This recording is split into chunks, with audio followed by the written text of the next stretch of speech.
has been achieved. We saw the majority whip make his way out of the chamber, of course, to be able to whip members to get into the house. That quorum is very crucial for the house or for the commencement of house business. And that is why you see, if it has not been attained, then the business cannot commence. Once that quorum is achieved, of course, the Speaker will call the House to order for the business to commence. But until then, we shall wait to see what happens and take a look at the business that is to be transacted. Speaking of the quorum, there are bills that this afternoon the members are set to go into division on this particular bill. And of course, you understand that at the division stage, the House has to have a certain quorum. Narok Senator Honorable Leda Molekina made his way into the chamber. More members making their way into the chamber. Nominated Senator Veronica, Senator Githuku, Senator Edwin Sifuna already making their way. So I believe that the quorum will have been achieved. And I will be in no time handing this business back to the proceedings of the House.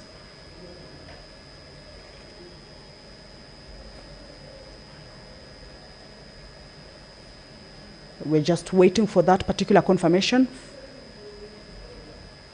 Senator Kinywa, Senator Wambua have also made their way into the chamber. I believe that the quorum has been raised, although that is the Deputy Speaker also, Senator Dan Manzo, also making their way into the chamber. It is without doubt that the quorum must have been achieved at this point.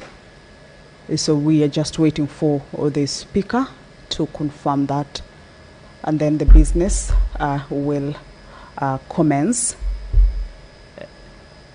The bell has actually stopped, but we understand that the House has attained that quorum. Once the Speaker begins to address the House, then I will hand these proceedings back to you to follow up on it. Of course, we're expecting a few communications from the Speaker.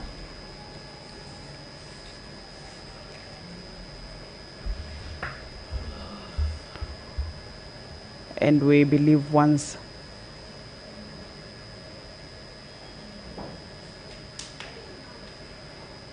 the quorum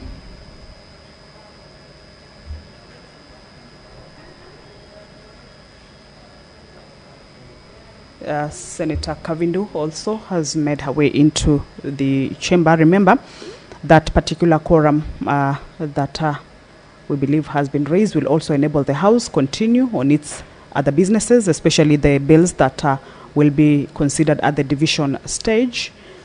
This is the Public Fundraising Appeals Bill, a bill originating from the Senate, is part of the bill that will be considered at the division stage. This means that a debate on these particular bills were concluded.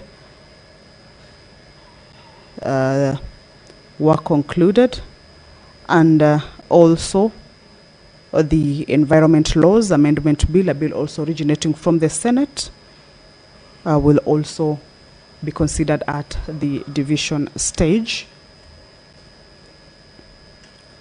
Another bill that is lined up for consideration at the division is the County Civic Education Bill, the Heritage and Museums Bill, the County Library Services Bill. These are 5 bills that the senators this afternoon, once they embark on these bills, will be considering them on the division stage for them to be able to proceed to the 3rd reading and the final stage. The House is about to commence its business. The Speaker, of course, as we can see, and a few members consulting on a number of issues, of course, regarding various businesses of the Senate. However, once everything is set, then the House will commence its business. Remember, the quorum bell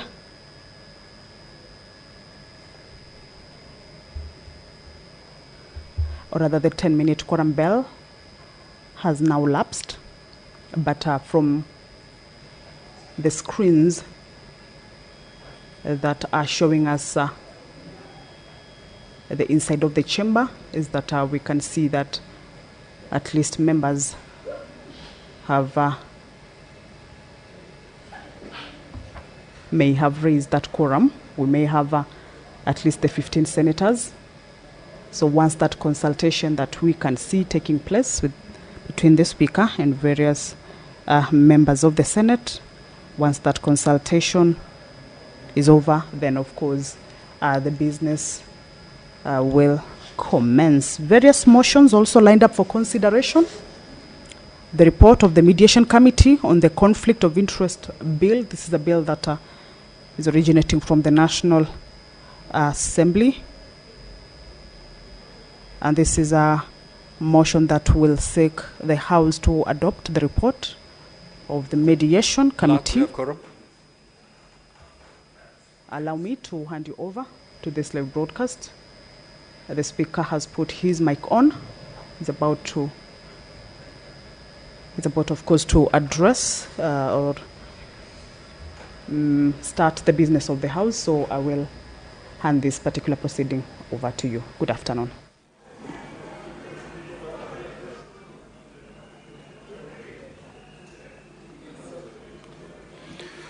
Clerk, you may proceed to call the first order.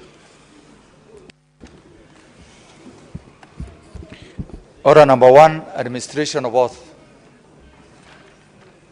Order number 2, communication from the chair.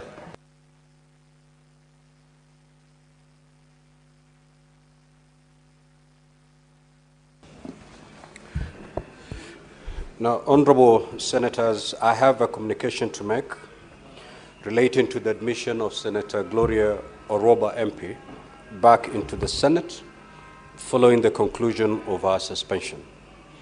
As honorable senators will recall, on the 12th of February 2025, I issued a communication on the implementation of the resolution of the Senate to adopt the report of the Committee of Powers and Privileges on the conduct of Senator Gloria Oroba MP made on the 20th of September 2023. Now, honorable senators will also recall that subsequent to the Senate resolution, Senator Gloria Oroba MP filed petition number E283 of 2023 and a judicial review application E008 of 2023, which sought to quash the recommendations of the Committee of Powers and Privileges and the resolution of the Senate made on the 20th of September 2023. Honorable senators will also note that on the 28th of September 2023, the High Court at Machakos issued orders whose effect was to suspend implementation of the resolution of the Senate on the conduct of Senator Gloria Oroba MP, pending the hearing and determination of the matter. The High Court petition and judicial review application was subsequently merged by the court, had and determined on the 15th of January 2025. In the judgment, the court dismissed the petition and the judicial review application. The import of this was that the court ordered staying the resolution of the Senate on the report of the Committee on Powers and Privileges, as well as any other consequential orders in the matter that had been filed by the senator lapsed.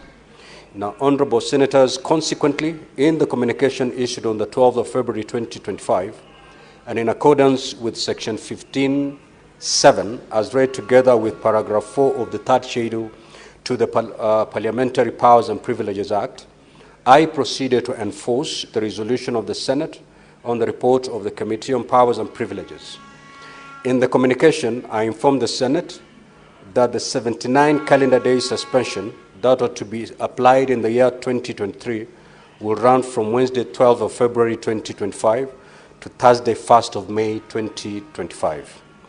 In light of this directive, Senator Gloria Oroba MP commenced her suspension as resolved by the Senate on the 20th of September 2023. However, honorable senators will recall that on the 26th of February 2025, the Senate varied its resolution on the report of the committee. Senator Abbas, be attentive, please. The Senate varied its resolution on the report of the Committee on Powers and Privileges on account of Senator Oroba. The effect of the variation was such that the suspension of the senator was reduced from 79 calendar days to 30 calendar days. Accordingly, the 30 calendar day suspension commenced on the 12th of February 2025 and concluded on the 13th of March 2025.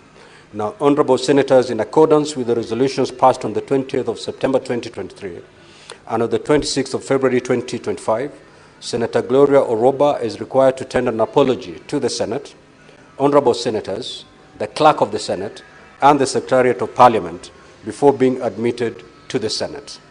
I now invite Senator Gloria Oroba MP to tender an apology in the manner prescribed in the report of the Committee of Powers and Privileges and as adopted by the Senate. Senator Oroba is required to read the prescribed apology verbatim, without an addition, omission, or amendment. Additionally, the apology shall not be followed by any comment by the senator or another senator. Senator Gloria, you may now proceed to tender your apology as you stand at the bar. The other honorable senators may walk in and take their seats.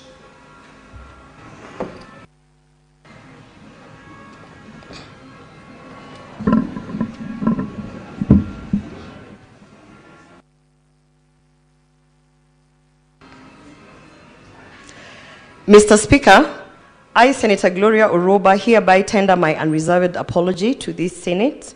I undertake that I shall abide by the responsibilities of leadership as set out in the Constitution, the Leadership and Integrity Act 2012, and the Parliamentary Powers and Privilege Act 2017. I therefore beseech to be admitted to the chamber. I thank you. Now, have a seat, Gloria, Senator Gloria. That is not the apology as prescribed by the Senate in the report. Now, let me help you. The Senate sitting on the 20th of September 2023, while considering the report by the Powers and Privileges Committee, passed certain recommendations. One of those recommendations, I believe it was recommendation number 3. It read as follows. On resumption of the Senate sitting for the third session, the senator, while at the bar, apologizes to the Senate, honorable senators, the Clerk of the Senate, and the Secretariat of Parliament before being admitted to the Senate, pursuant to Section 17(3)(c) of the Parliamentary Powers and Privileges Act 2017, in the following manner. So the Senate actually came up with the wording of the apology. It is not open to you to craft or word your own apology. The plenary worded the kind of apology that you're supposed to tender, and it goes as follows.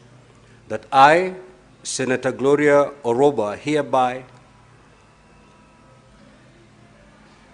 under my unreserved apology, tender my unreserved apology to the Senate, honorable senators, Clerk of the Senate, and the Secretariat of Parliament for having acted in a manner which pursuant to Section 16E and paragraph 7 and 8 of the 4th schedule to the Parliamentary Powers and Privileges Act 2017 constituted a breach of parliamentary privilege, and that reflected adversely on the dignity and integrity of Parliament and its members, and was contrary to the best interests of Parliament and its members. I undertake that I shall abide by the responsibilities of leadership as set out in the Constitution, the Leadership and Integrity Act 2012, and the Parliamentary Powers and Privileges Act 2017. I therefore beseech to be admitted to the chamber. I thank you. This is the prescribed apology as adopted by the plenary. It cannot be amended. It is only Senate sitting a plenary that can amend the wording. And therefore, Senator Oroba, proceed to read the apology as prescribed by the plenary and by this Senate. Mr. Speaker, I have apologized before, and I have no problem reading a prescribed apology, Mr. Speaker. Mr. Speaker, I just want to draw to your attention that we currently have a court case that is ongoing, Mr. Speaker.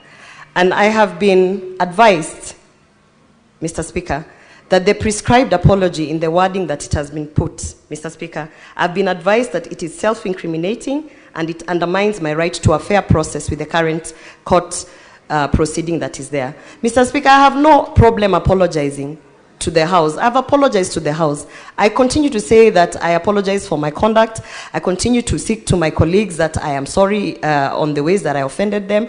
I have no issues apologizing. Even now I am apologizing, Mr. Speaker. And I brought this to your attention prior to this sitting, that there is a sentence there that actually is self-incrimination and that can be used against me in an ongoing court process. And because of this, Mr. Speaker, I had kindly requested to give the apology as I have read it, and even to further tell my colleagues and to this House that I continue to be sorry for the conduct that they perceived to be unbecoming. Mr. Speaker, I don't know how else to appeal, because as I stand here, Mr. Speaker, I have sat out my suspension without pay. I have suffered the consequences of reporting issues, Mr. Speaker, and I continue to suffer those consequences. And I'm okay with that. However, Mr. Speaker, I really don't understand in whose interest it is for a prescribed apology with a self-incriminating sentence that actually puts me in an issue. So, Mr. Speaker, I appeal to my colleagues and to this House. I am sorry. I don't know how else to say I am sorry. I have said I'm sorry before. Now, I am saying I'm sorry again, Mr. Speaker. Senator Gloria, you cannot raise a point of order. The senator is not properly admitted to the House. So you cannot raise a point of order against her. Now, Senator Gloria, let me help you. It is not up to the Speaker or the Chair to vary the apology. The apology was prescribed by the Senate sitting at a plenary. It is only the plenary sitting again to reopen this matter and amend that particular apology. As it stands, it must be read as contained in the report. So you either read this apology as prescribed, or you go think about it and come back at any day, any time that you'll be willing to read it as is prescribed. There is no two-way about it, because by allowing the apology that you've read out, I'm basically usurping the powers of plenary by amending a report that was passed and adopted by this Senate. I do not have those powers. I stand guided, Mr. Speaker. Thank you. I have, as I've said, I have no problem reading it. But I have been advised, Mr. Speaker, and I'm not a legal expert, and I have an ongoing court case, Mr. Speaker. Senator Gloria, so it's I don't know what else is required from me, Mr. Speaker. The Chair is speaking, Senator Gloria. You know our standing orders. I have told you that there's only two ways. There are only two ways. You either read as prescribed, walk in and take your seat, or you don't read as prescribed and you walk out until such a time that you'll be ready to read the oath as prescribed. Which way do you want to go? Mr. Speaker, having had your advice and noting that by reading this apology, I will be incriminating myself, noting that this is attached to my work, I find that very unfair.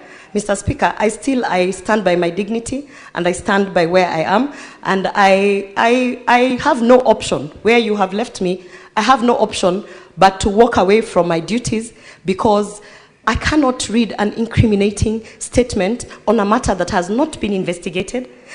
And Mr. Speaker, as it stands, I want to say that this being the last statement that I make, I continue to stand by my statements And I want to say that it is truly unfair that an incriminating statement is being put in an apology so that I can tie myself down to something that has not been investigated, not by Parliamentary Service Commission, not by this House, not by an independent one. So therefore, Mr. Speaker, I have no option but to actually walk away from chambers as you have directed, Mr. Speaker.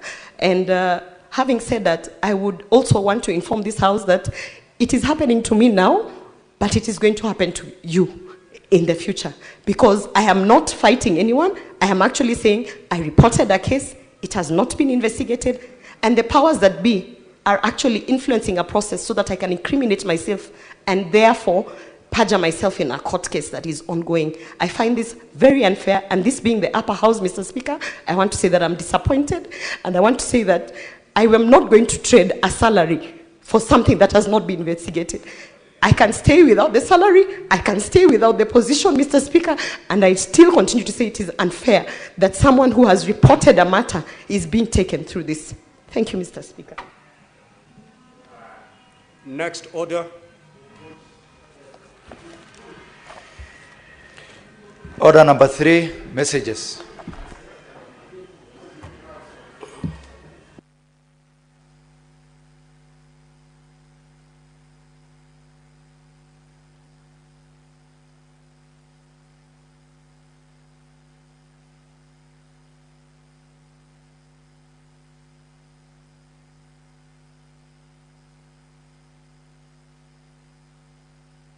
Next order, clerk. It's okay. Order number 4, petitions. Order number 5, papers. The Senate Majority Leader.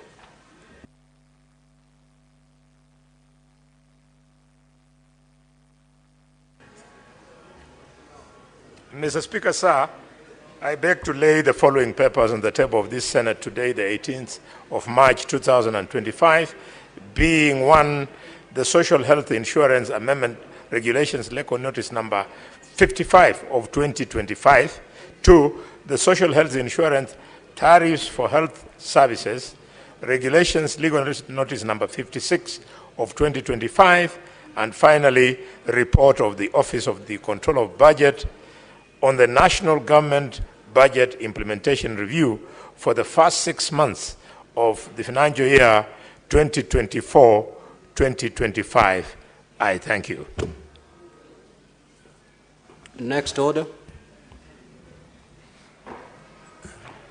Order number 6, notices of motion. Order number 7, questions and statements. Statements pursuant to Standing Order 53-1. The Honorable Senator for Machakos County, Senator Kavindu. Thank you, Mr. Speaker, for this opportunity to be able to read the statements. I have 2. One statement, request for an operation of the Social Health Authority, SHA, conducted by private individuals. Mr. Speaker, sir, I rise pursuant to Standing Order 53-1 to seek a statement from the Committee on Health regarding the operations of Social Authority, Health Authority, SHA, being conducted by private individuals. In the statement, the committee should, 1, explain the reasons why Kenyans' health data is being held in private individuals and whether the tendering process of the Health Care Insurance Fund dignitization system under the Social Health Authority SHA was transparently conducted,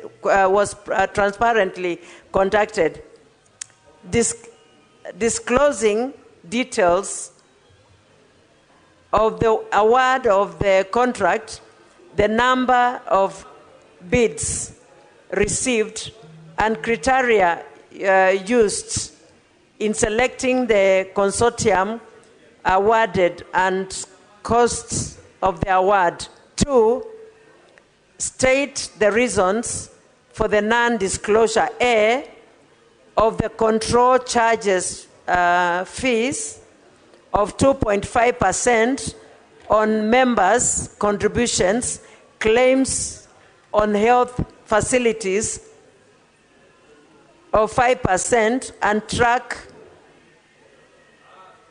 and trace solutions at the rate of 1.5% for the period of 10 years with a projected revenue to the consortium of Kenya shillings 111 billion. The highlight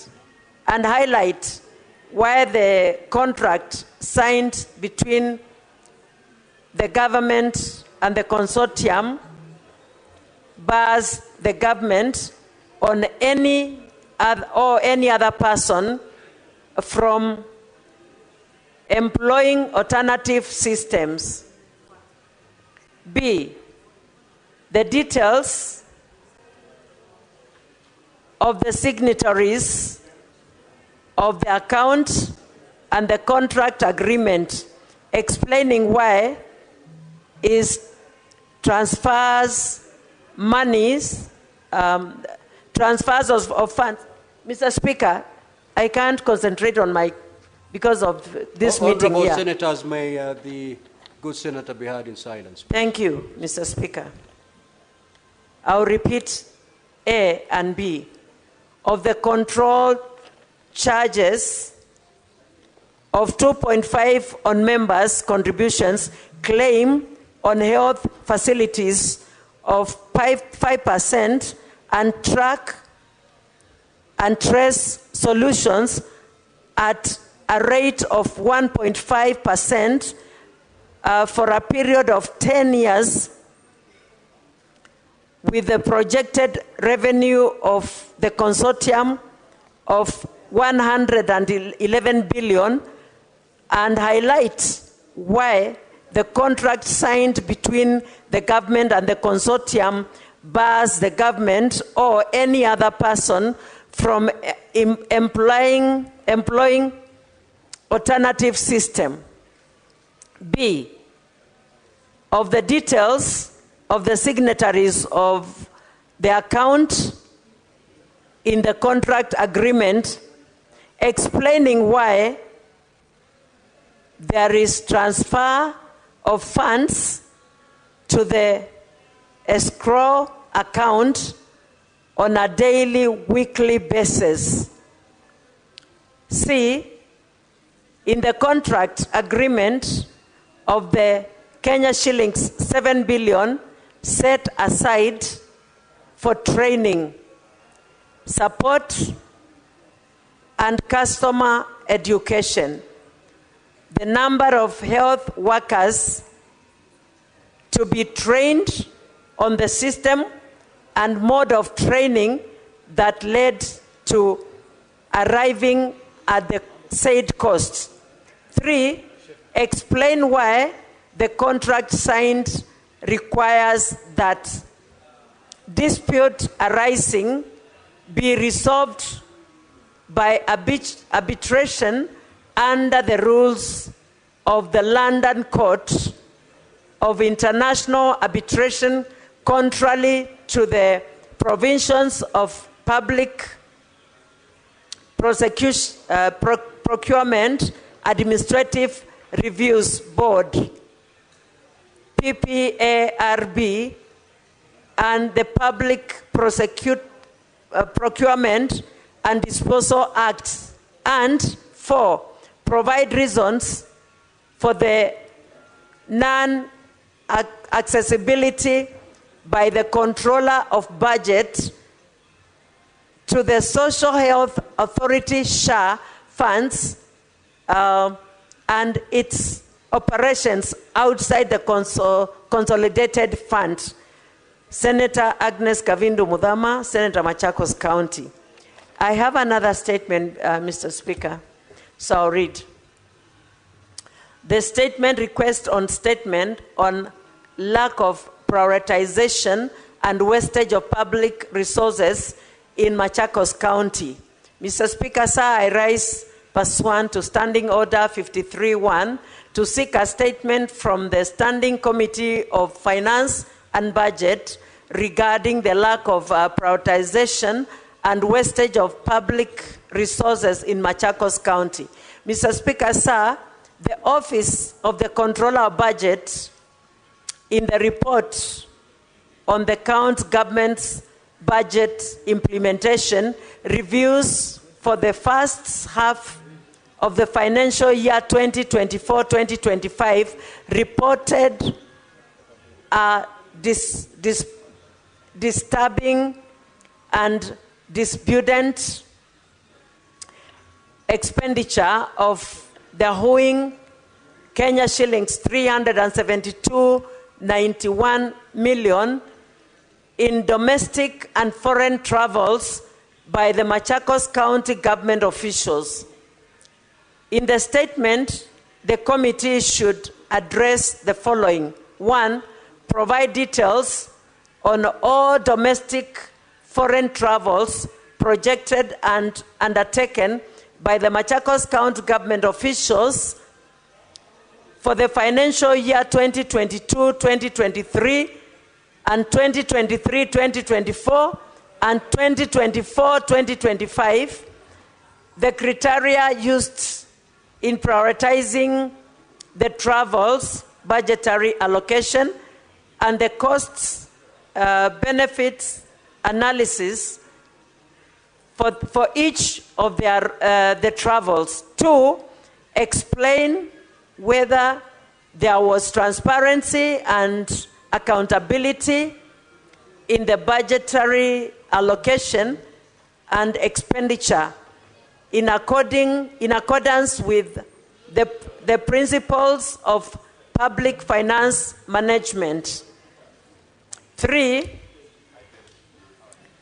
state the mechanism in place for monitor and report on instances of wastage or misuse of public resources and the channels available for the criticism of report concerns about spending of government resources by public officers. 4, clarify whether investigations have been conducted and to identify instances of financial mismanagement of misuse of public resources within the Department of Machakos County and the remedial measures in place. And 5, explain the various strategies the county government of Machakos has put in place to enhance oversight mechanism and strengthen institutional capacity to safeguard public funds and resources. Senator Agnes Kavindu Mudhama, Senator Machakos County. Thank you, Mr. Speaker. Senator Mohammed Chute.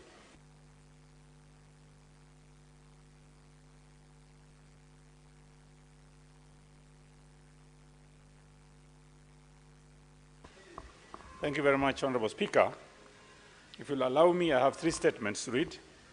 My first statement is on ongoing livestock vaccination program in the country.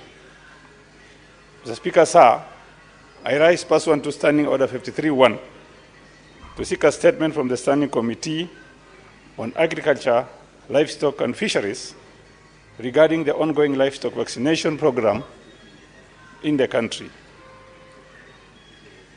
In the statement, the committee should, 1, inform the Senate on the specific diseases that the current livestock vaccination program is targeting for prevention and control. giving details on when the livestock vaccination program was officially launched, including the program's objective and the expected outcome. Number 2, provide details on whether the vaccine is locally manufactured or imported, including the manufacturing capacity or the quality to be imported. Number 3, furnish the Senate with details on the funding for the vaccination program, particularly where the funds are sourced from and whether they are included in the current national budget or whether additional allocations have been made for the program. And finally, 4, submit a timeline outlining how long it will take to vaccinate the 22 million head of cattle earmarked for the program and the measures in place to ensure the timely completion of this process. Second statement is on foreign nationals working in Kenya informal business sector.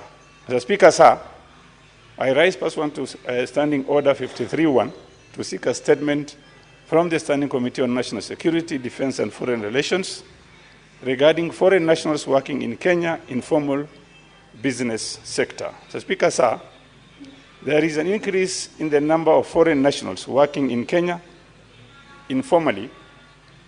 These individuals are engaged in activities such as barbering, salon work, hawking, and other small-scale enterprises, raising concern about their legal status and the impact on employment opportunities for the locals.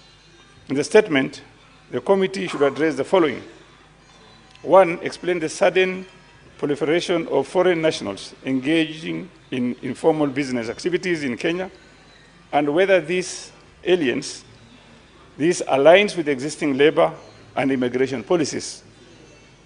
Number 2, provide official data on the number of foreign nationals working in the informal sector, specifying whether they have valid work permits and if proper immigration procedures were followed before they started their businesses. Number 3, establish whether all these individuals are legally residing in Kenya and outline the government's measures to address cases of illegal stay and undocumented workers in the informal business sector.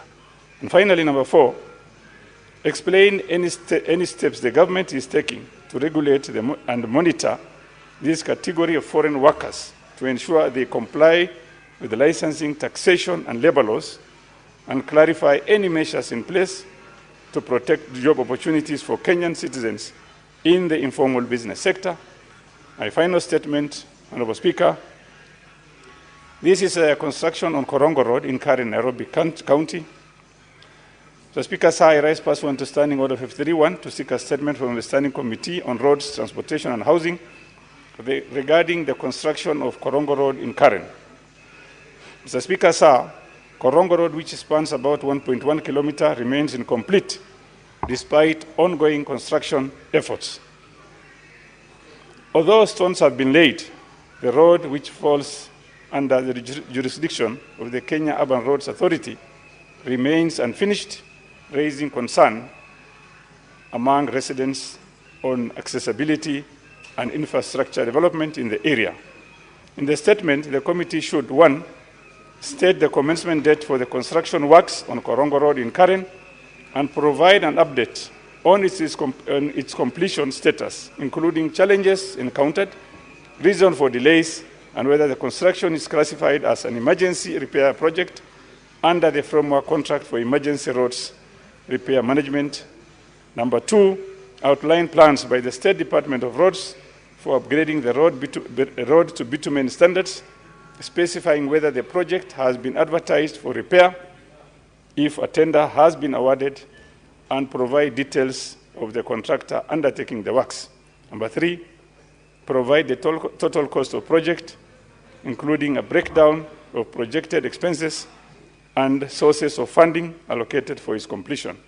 And finally, number 4, state the completion timeline for the project, ensuring transparency in project scheduling and accountability for any delays. Thank you very much, Honorable Speaker. Senator Professor Tom Agenda. Thank you, Mr. Speaker. Mr. Speaker, I have three statements. The first statement is on the revitalization of the port of Kisumu. Mr. Speaker, I rise pursuant to Standing Order 53-1 to seek a statement from the Standing Committee on Roads, Transportation and Housing regarding the current state, operational challenges and future plans for the revitalization of the port of Kisumu. Mr. Speaker, despite efforts to revamp the port of Kisumu, the facility continues to operate at a fraction of its capacity, significantly limiting its contribution to regional trade and economic growth. The deterioration of the rail connection from Mombasa to Kisumu has led to a steep decline in transit cargo volumes over the past decades. While the port still handles some local and specific transit cargo, overall volumes have dwindled due to a lack of critical mass, inefficient transport infrastructure, and unreliable connectivity. Additionally, Mr. Speaker, Lake Victoria ports have roll-on, roll-off ramps, and all break bulk cargo is handled manually, further slowing operation. In the statement, Mr. Speaker, the committee should address, 1, provide an update on the Port of Kisumu's current operational capacity, including the annual cargo throughput, transit cargo volumes, and the utilization of available infrastructure. 2, explain the measures being taken to restore and modernize the rail connection between Mombasa and Kisumu to enhance cargo transportation and revive trade efficiency, and clarify whether there are plans to invest in alternative transport systems, including road, rail, and lake transport connectivity, to make Kisumu a competitive logistic hub. 3, outline the government's strategic plan to upgrade the port's infrastructure, including cargo handling facilities, automation, and integration of modern logistic relations. 4, state the government's long-term vision for leveraging Kisumu Port as a major trade gateway for the East African community and the African continental free trade area after markets. And lastly, explain the steps being taken at both the national and county government levels to attract private sector investment and regional partnerships to support port operations and improve efficiency. Mr. Speaker, my second statement is on the transfer of core county functions by the county government of Kisumu to the city of Kisumu. I rise pursuant to Standing Order 53-1 to seek a statement from the Standing Committee on Devolution and Intergovernmental Relations regarding the transfer of core county functions by the county government of Kisumu to the city of Kisumu, as published by the county government in the Standard newspaper of 20th January 2025. Mr. Speaker, the transfer of specified functions raises grave constitutional and governance concerns, since there is no legal provision that allows a county government to transfer its functions to a municipality or city. The law only provides for delegation of such functions. The transfer of the functions also negatively impacts service delivery to other areas of Kisumu County outside Kisumu City, and potentially marginalizes these areas in the development agenda. In the statement, Mr. Speaker, the committee should address the following: the legal basis for the transfer of core county functions by the county government of Kisumu to the city of Kisumu, as published by the county government in the Standard newspaper of 20th January 2025. 2, rationalize the transfer of functions, also stating whether public participation was conducted in accordance with Articles 10 and 174 of the Constitution. 3, the implications of the transfer of function, including its effects on, Mr. Speaker, A, operations of the county government in view of the fact that its key functions have been transferred. B, equitable development of both Kisumu City and other urban and rural areas within the Kisumu County. C, revenue collections among county functions. And D, financial oversight, particularly how the Senate ensures transparency and accountability in the management of public resources allocated for the transferred functions.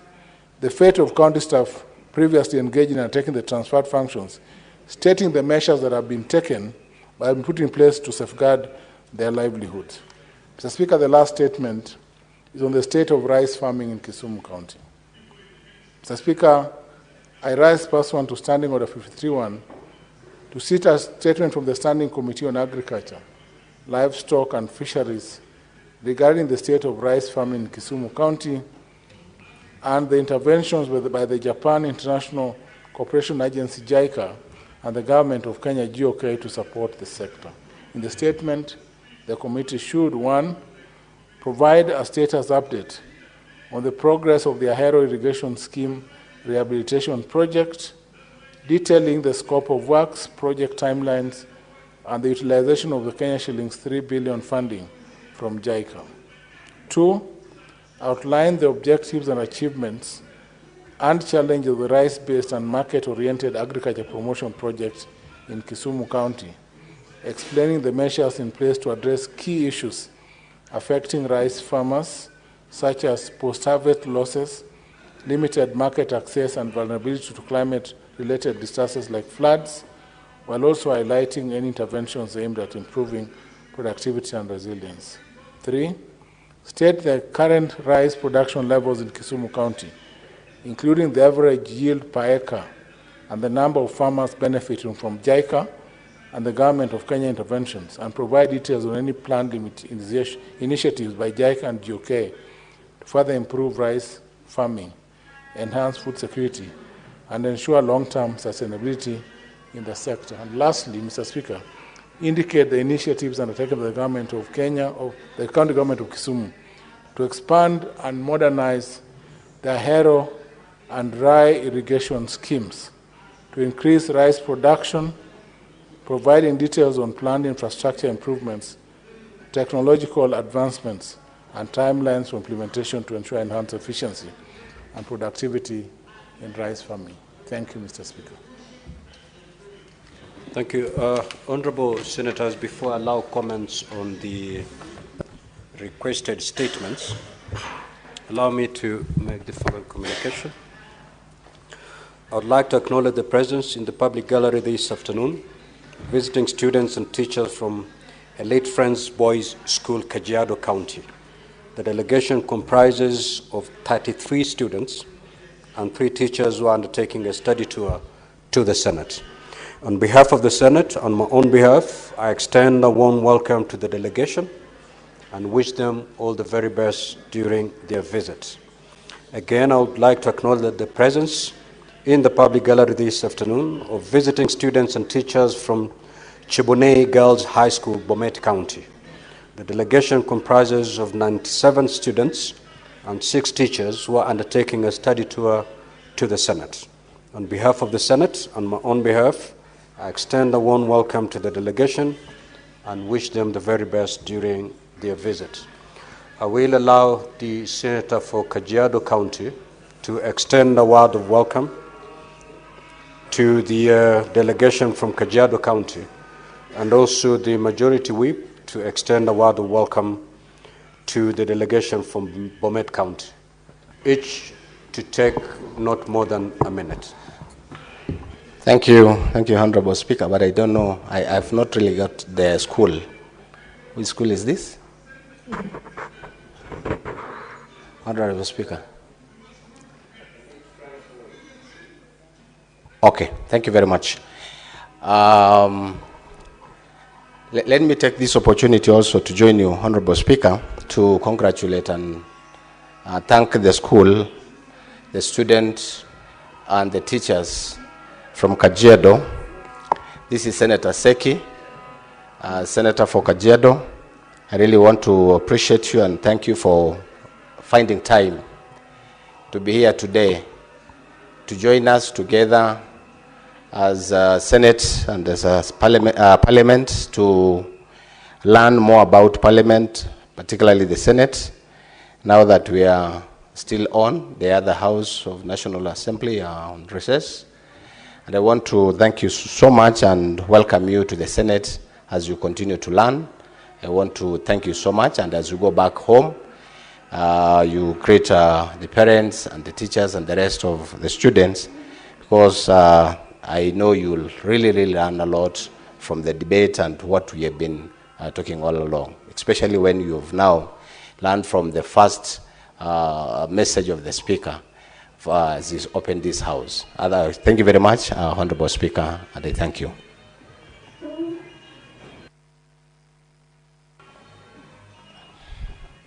Thank you, Mr. Speaker. Mr. Speaker, as I welcome the young people to this House, that I hope they will have an opportunity to serve in the coming days, let me celebrate with them the rich leadership that has traditionally come from Bomet. I remember when we started devolution in 2013, the governor of Bomet, His Excellency Isaac Ruto, became the first chairman of the Council of Governors, and he did a great job. I'm saying all these good things on behalf of your Senator, Senator Hilary Sikei. You're most welcome. Now, Honorable Deputy Speaker, you know better that you cannot raise on a point of order. Yes, then you can only seek intervention. You may proceed. You may proceed. Honorable Speaker, we are very busy in this House this afternoon, and the working environment is not conducive, Mr. Speaker, because of the music playing outside by maybe people who have come to bring their petitions or who want to be heard by the Parliament. So, Mr. Speaker, in honor, Mr. Speaker, they can submit their maybe petition silently without the music that they have bring, Mr. Speaker, so that also we can do some work. And is it intentional music that they are playing, Mr. Speaker, or maybe if you can do the sergeant of terms, they can be asked to submit their petition silently to the clerk's office, and then they will be handed, Mr. Speaker. Honorable Deputy Speaker, indeed that singing and petitioning has been ongoing for the last maybe 5 hours. Because when we sat as a panel, that music was still on. When we sat at the Senate Business Committee, that music was still on. It is still on. Now, whatever is the grievance, I think the leadership should be able to go listen to them, pick whatever memorandum that is to be picked, and thereafter ask them to retreat as Parliament looks into their grievances. I think thereafter is when we can invoke the powers of the sergeant at arms to disperse them. I think it's good to give them an ear before we tell them to disperse. So in this regard, allow me to nominate 2 of our senators to go engage them and come back to report to the House. Otherwise, we will not be able to transact any business in this House. The noise out there is certainly disruptive of the proceedings, but again, we cannot just wish it away. The only thing we can do is to give the petitioners an ear and then ask them to kindly retreat as we look into their grievances. I will nominate Senator Boni Halwale, the Minority Whip, Senator Sifuna, and the Deputy Speaker, the 3 of you, to proceed to give them an ear, report to the House, see if we can find some peace. Yes, seek your clarification. Mr. Speaker, I had the opportunity of last week to discharge the duties that you are giving me now. And Mr. Speaker, it must be understood that those are workers of the universal health care who happen to share the same professional background with me, albeit at different levels. It will look a bit dishonest that having promised them action last week, I go back to do the same. unless, Mr. Speaker, you are asking me to go and request them to go and play the Kasongo song at the State House. If they are looking for the president who they call Kasongo, he's not in the Senate. He's at State House, Mr. Speaker. So, Mr. Speaker, this is a matter... So are you disqualified? I beg that I be disqualified. So the Deputy Speaker and the Senator for Nairobi, just go give an ear to these wonderful Kenyans and ask them kindly to retreat as we look into the grievances.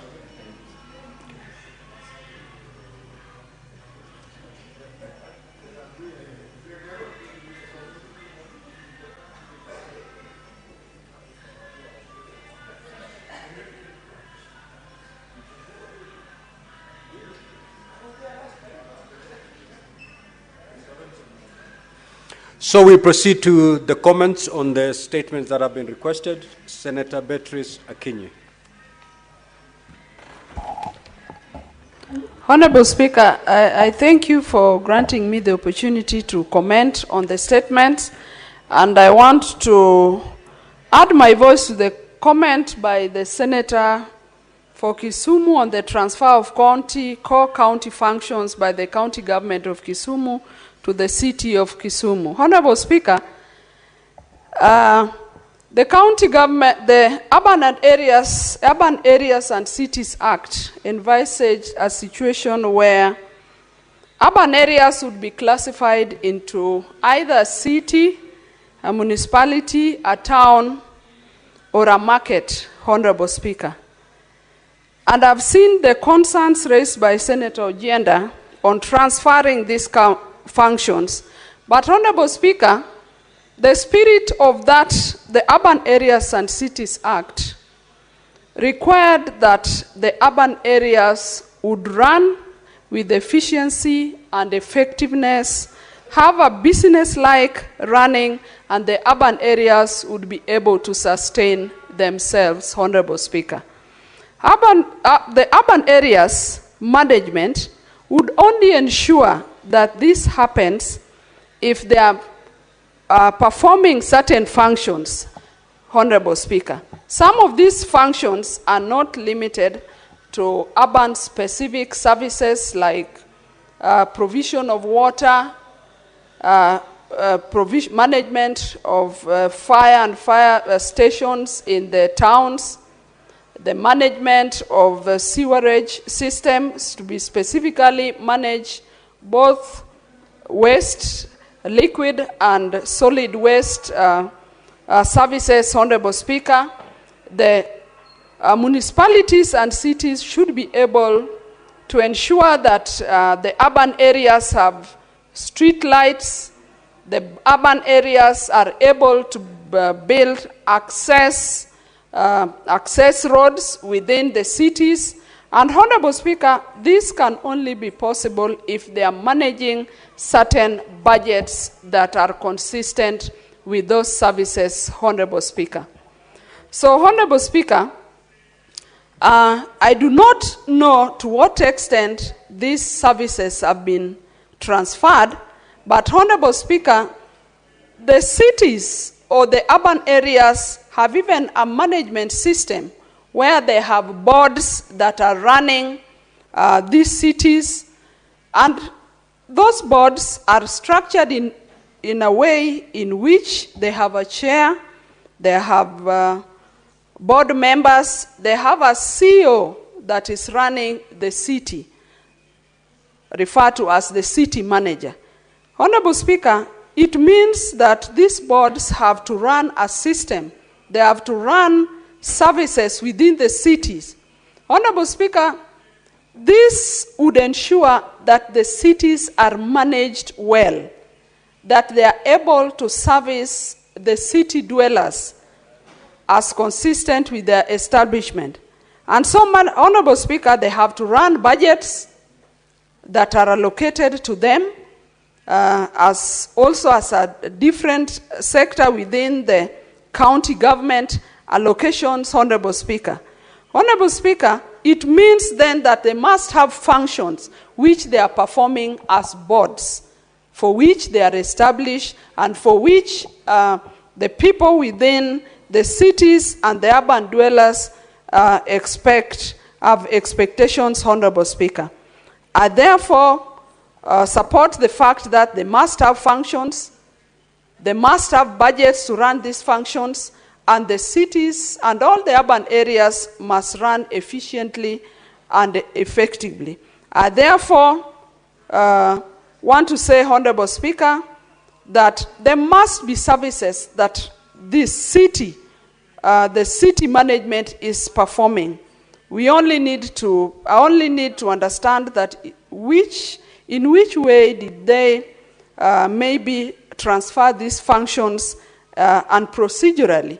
But Honorable Speaker, just as other services are devolved, and just as the counties have devolved structures like the sub-county and the ward structure, the cities also have their structures within which they have to operate. Honorable Speaker, the cities must operate in a way in which the services are efficiently and effectively delivered to the city dwellers, and so it means that those services, even though they might not have been transferred in a way that is consistent with the senator, Honorable Speaker, the city structures must have functions they are performing that ensures they have a budget, and they also have personnel that perform these services, Honorable Speaker. So, Honorable Speaker,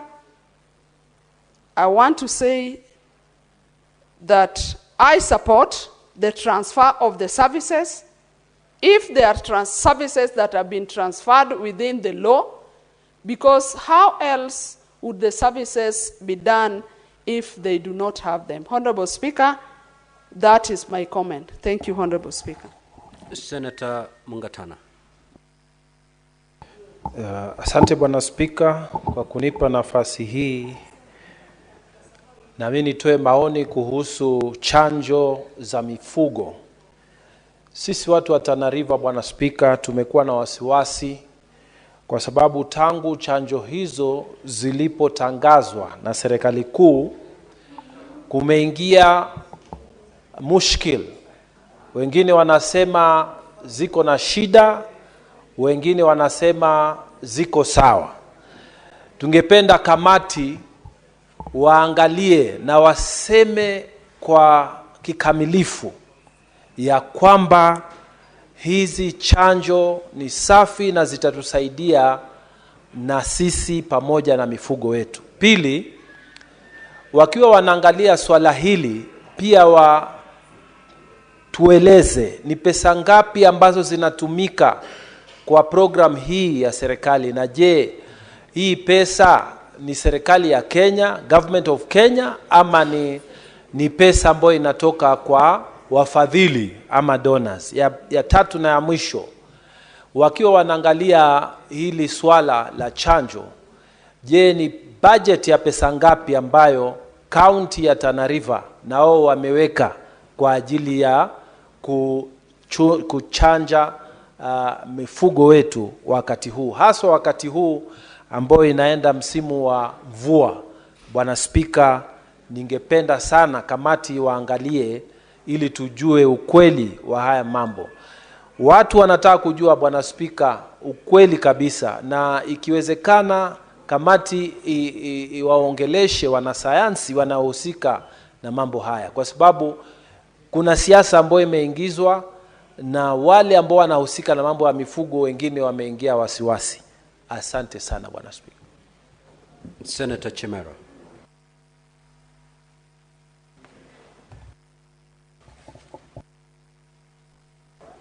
Thank you, Honorable Speaker, for this opportunity to make my brief comments on the statement as sought by Senator Professor Tom Ojienda on the transfer of core functions to our cities. Mr. Speaker, there is a saying that says a law is valuable, not because it is law, but because there is a certain right in it, Mr. Speaker. Mr. Speaker, as a House, together with our counterpart at the National Assembly, Mr. Speaker, we passed into law what is now known as the Urban Areas and Cities Act, Mr. Speaker. And in that particular law, Mr. Speaker, there are certain silent provisions of the law that clearly confirm and speaks to the transfer of functions to our cities, Mr. Speaker, to what we call municipalities, Mr. Speaker. Mr. Speaker, as a member of the County Public Investments and Special Funds Committee, Mr. Speaker, we have recently been examining audit reports on the functions, management, and financial and audit probity of this one, Mr. Speaker. Mr. Speaker, to my shock, Mr. Speaker, even being a member of that committee, Mr. Speaker, you find most of these boards are not independent, Mr. Speaker. There has not been a complete transfer of functions from the county executives to these boards, Mr. Speaker. Mr. Speaker, most governors are not even aware that there exists such a law, Mr. Speaker. They still want to clone this function, Mr. Speaker, and as such, Mr. Speaker, most of the functions that are meant to be undertaken by our boards at municipal level, Mr. Speaker, are not happening, Mr. Speaker. Mr. Speaker, for instance, the Diani municipality, Mr. Speaker, and I know my good governor from Kwale will be appearing before us anytime soon, Mr. Speaker, and I want to imagine she has completely ceded functions to this board, Mr. Speaker, so that we can give and confer those rights in law to those officials tasked to the role of managing the functions and the roles and duties of those boards, Mr. Speaker, so that they can operate independently and autonomously, Mr. Speaker, without any undue influence from the executive, Mr. Speaker. Mr. Speaker, I just want to urge the Committee on Devolution and perhaps JLAC, Mr. Speaker, as they go around the country and sampling counties that are either compliant or not, Mr. Speaker, to be firm and speak to the governors that, look, there is a law that allows them to transfer core functions and mandates to these boards, Mr. Speaker, so that we just don't end up having boards that are not autonomous, boards that cannot make decisions on their own, Mr. Speaker, boards that are just an extension or rather an appendage of the executive, Mr. Speaker. Mr. Speaker, for those many remarks, Mr. Speaker, I want to congratulate the Senator for Kisumu, Professor Tomu Jenda, for a very well thought out statement, Mr. Speaker. And I know this gives a chance to most of our governors to be able to allow people below them, municipal managers, accountants, and heads of water service providers, Mr. Speaker, to be able to be independent functionally so that they can perform their core duties as envisaged in that urban area that is that, Mr. Speaker. Thank you, Mr. Speaker, for those many comments. Senator Abbas.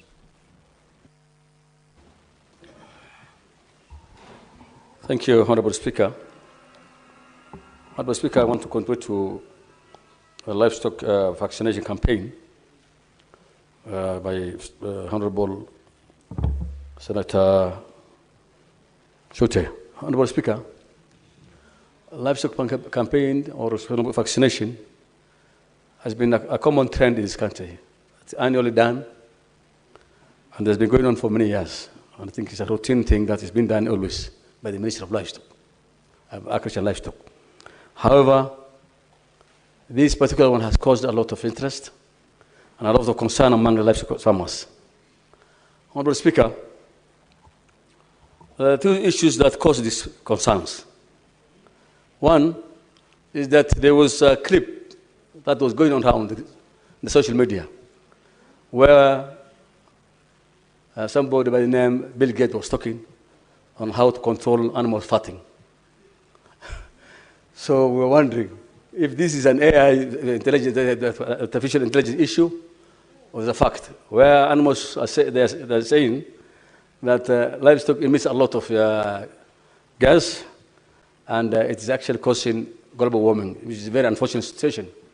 That emissions from livestock, belching and all these things cannot cause any global warming, despite the what is happening in the first developed world.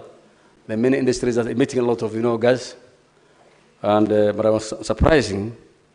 However, Honorable Speaker, two, there has been a lot of interest, especially in our head of state, saying that livestock must be vaccinated. It has not been a very common thing, because this was just a routine thing, and I don't know why it has developed so much interest on the head of state. And this is actually what has caused concerns, actually. For farmers get worried, especially the issue of Bill Gates. That was going down. I don't know whether it's true story, where it was an artificial intelligence issues. This I'm being told. Voices can be changed, and even your pictures everything can be changed. And therefore, one other thing, Honorable Speaker, for this doubt that has really caused, this thing has caused a lot of concerns. The livestock farmers are not now willing to bring the animals for vaccination. Most of them are resisting. And we might miss the routine vaccinations that has been going on for many years.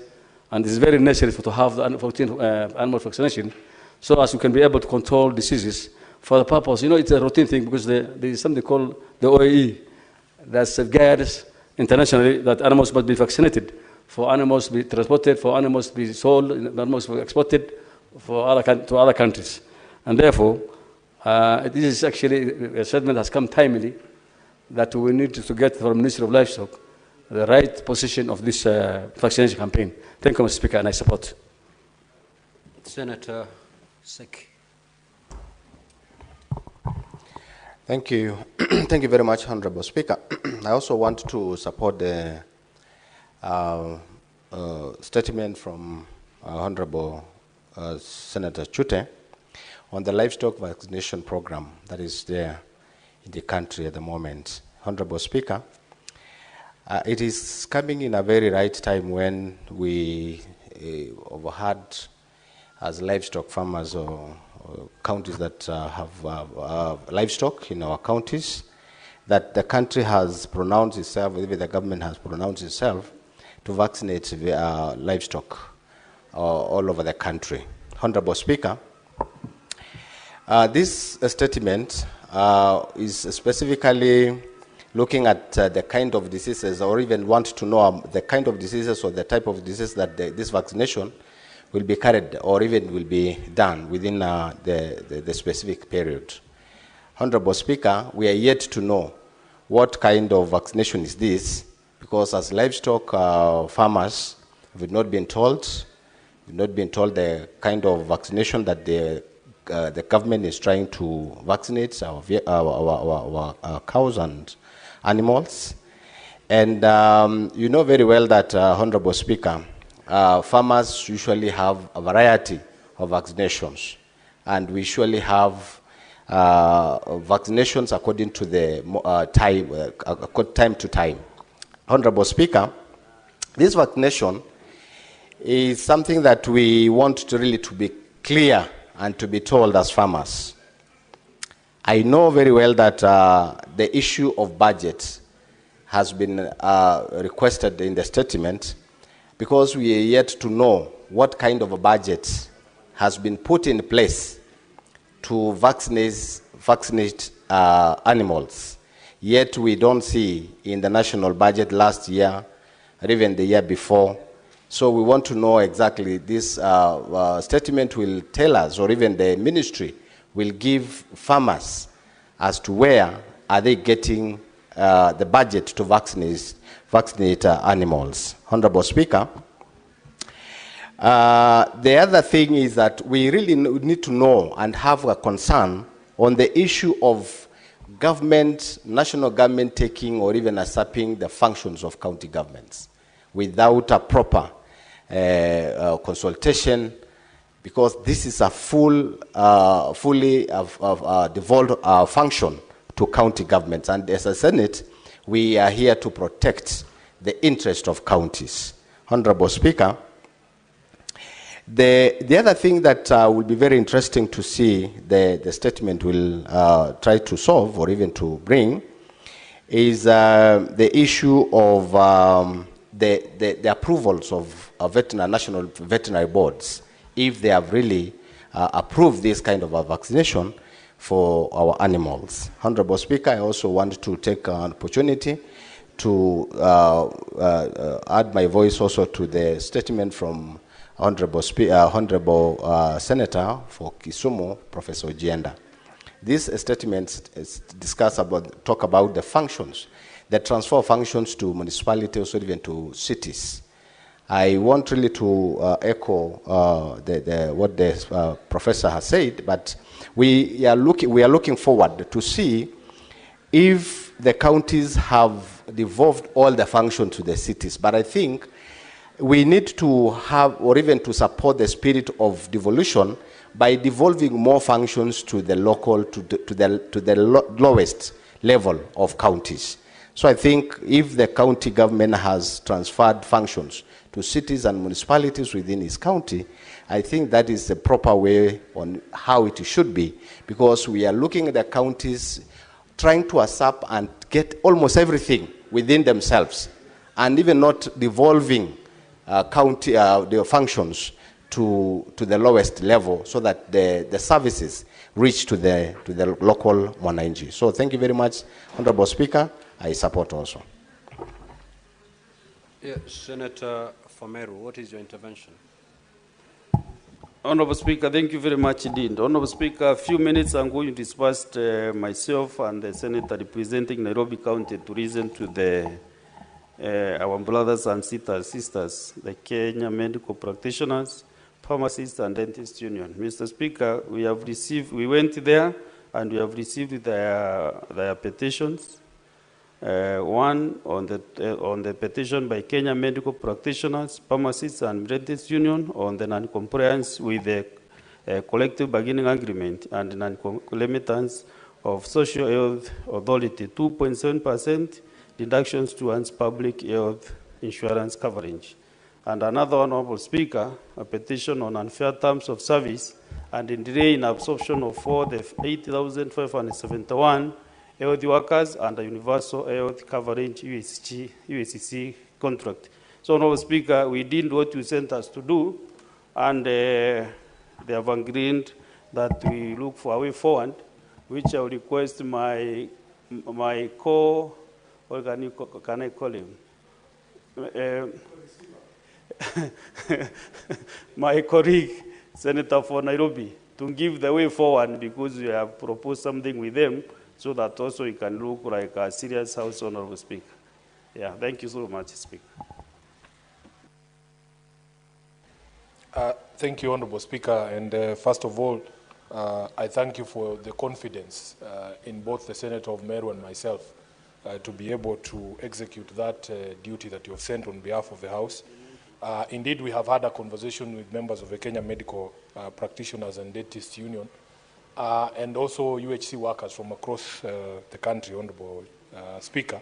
They were the guests who are making all that merry outside our gate. And as the Senator for Meru has said, Chair, these are not new matters. It is compliance by the national government and the county governments with a collective bargaining agreement that was signed after that long strike that we had with KMPDU. Apparently, the concerned government agencies are not complying with that. And secondly, Honorable Speaker, they say that even though the counties are deducting the 2.75% share every month, they are not remitting it to the authority. And therefore, even when they fall sick themselves, and they are medical practitioners who are taking care of us, but when they fall sick themselves, SHA is not honoring those claims because the county governments are not remitting the 2.75 that they deduct, which is something that is unacceptable, Honorable Speaker, and it is in the place of this House to ensure that there is compliance by county governments in terms of remittance of all deductions from salaried workers. Honorable Speaker, lastly, of course, there is the issue we have discussed here many times about absorption of the universal health care workers, especially those who are not working in national hospitals. We had that debate here, Honorable Speaker, where a few of their colleagues were absorbed, and now they are on permanent and pensionable basis. But those who are not absorbed, Honorable Speaker, although they have the same roles and they execute the same workload, they are paid almost 3 times less than what their colleagues on permanent and pensionable basis are paid.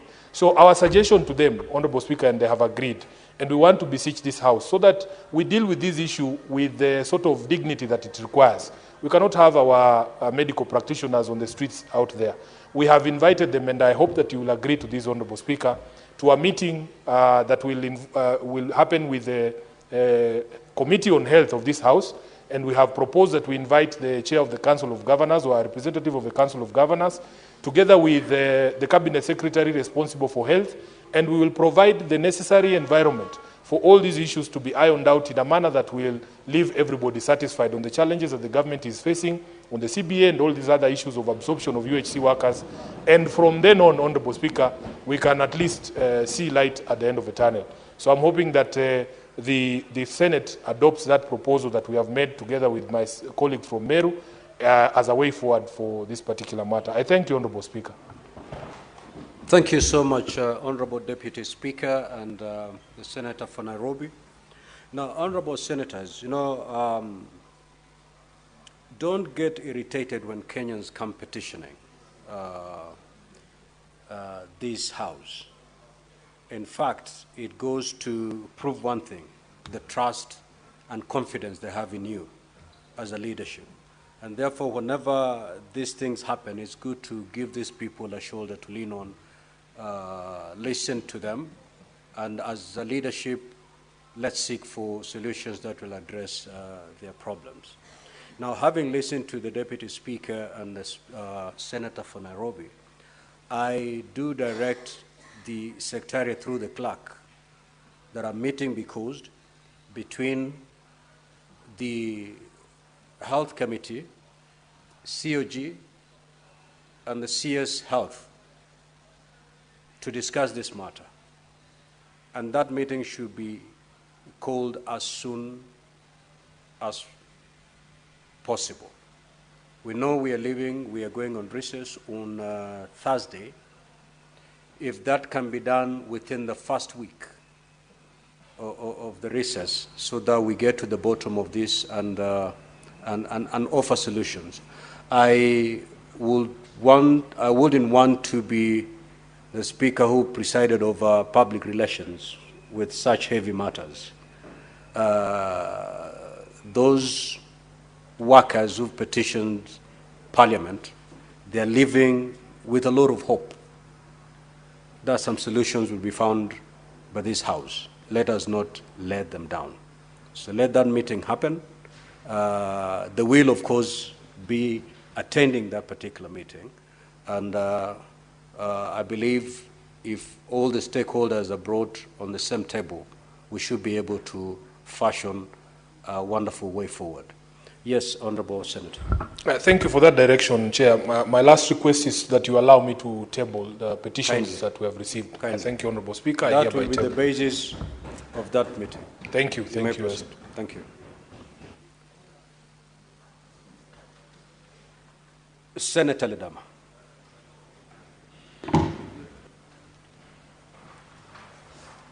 Thank you, Mr. Speaker. Mr. Speaker, I rise to make some brief comments on the statement brought by the distinguished senator from Marsabit, the Honorable Mohamed Chute.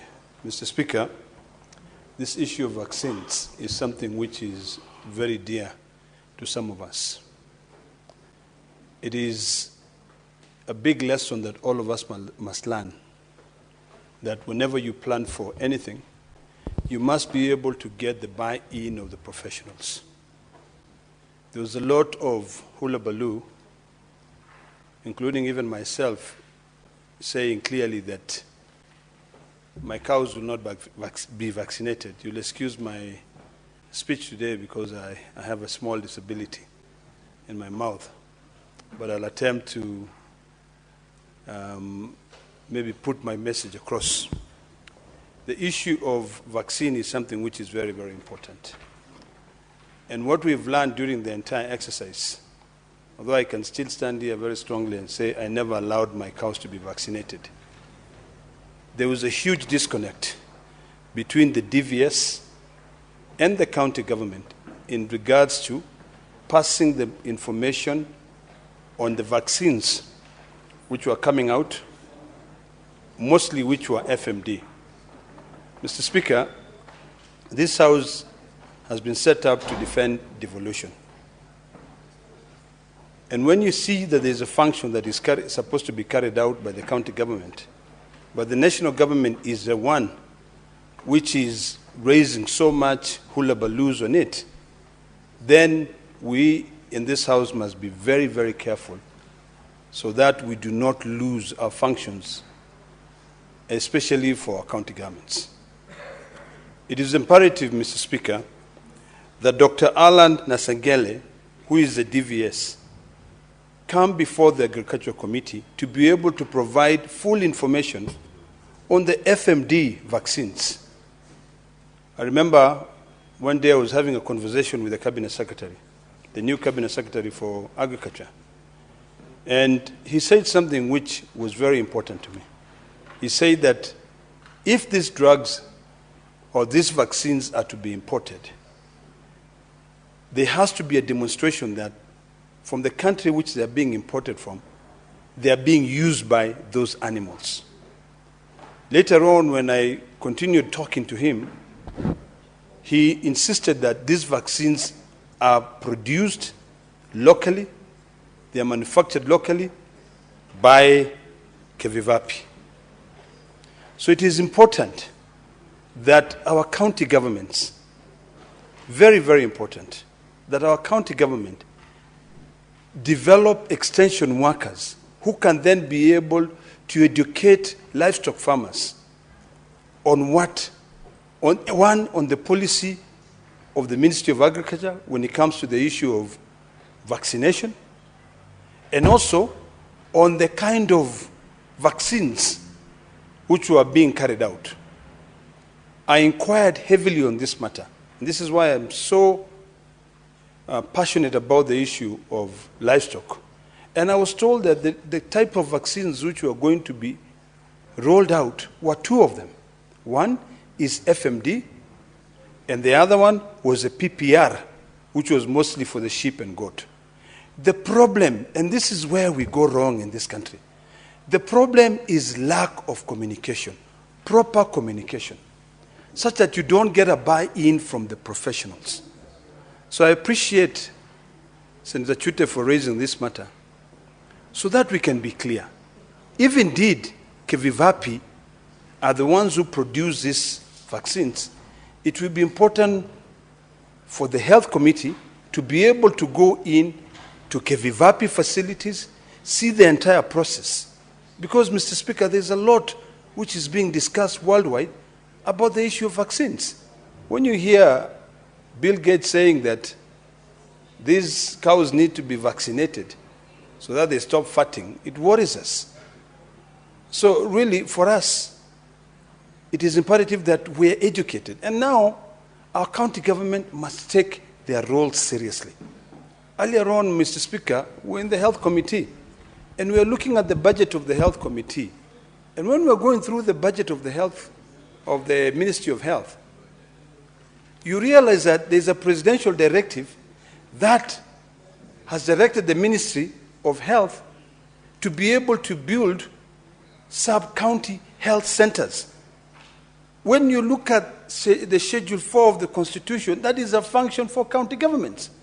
And one of the things that was a bit vexing is the fact that one county, Wasingishu County, was being allocated 700 million when my own county of Narok is getting zero.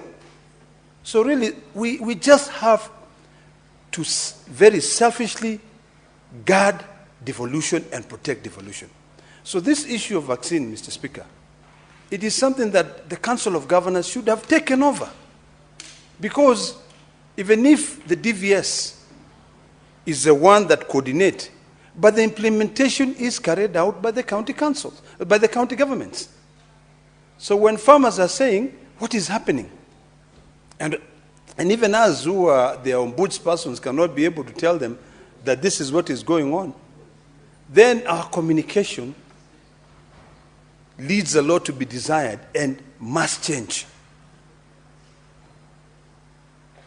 So it's important to actually note that currently as a country we do not have any foreign FMD manufacturer registered in this country.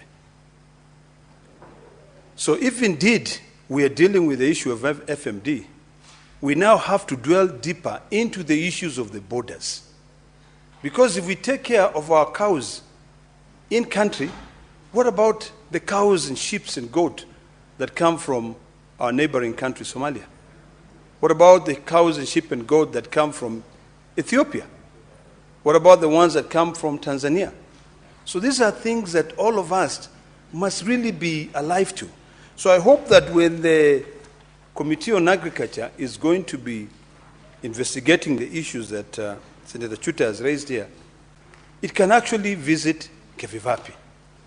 And I hope that also that Dr. Alan Asegele, the DVS, can pull up his socks and issue out communication, sensitize the professionals, so that when these professionals are going into the field, they can be able to educate our people. Finally, Mr. Speaker, there are a lot of fake parasites, a lot of fake animal vaccines in this country. You will find that nowadays, people have moved away from the traditional dips where they used to be able to, put the parasite in so that it can be able to kill all the ticks, the blue tick that is affecting the cows. I think it's about time now that the county government start rehabilitating the old dips so that we can control these diseases. These pumps which are being sold in the market nowadays, some of them are from China, some of them are being made from any other part of the world. You come, you use them, they are not even effective. The control of the parasites is also not being controlled effectively. So the DVS must actually now take charge to see that we can be able to control these diseases, animal diseases in this country. We cannot survive without livestock. I'm sure Mheshimiwa Chute cannot survive without the sheep. I was in Marsabit once, and there were like almost 10,000 sheep being taken care of by one person, and goats. Neither can I survive without the cows. So this is something that it's important for us to work together to know what is our capacity. I like that question. How much can we produce locally?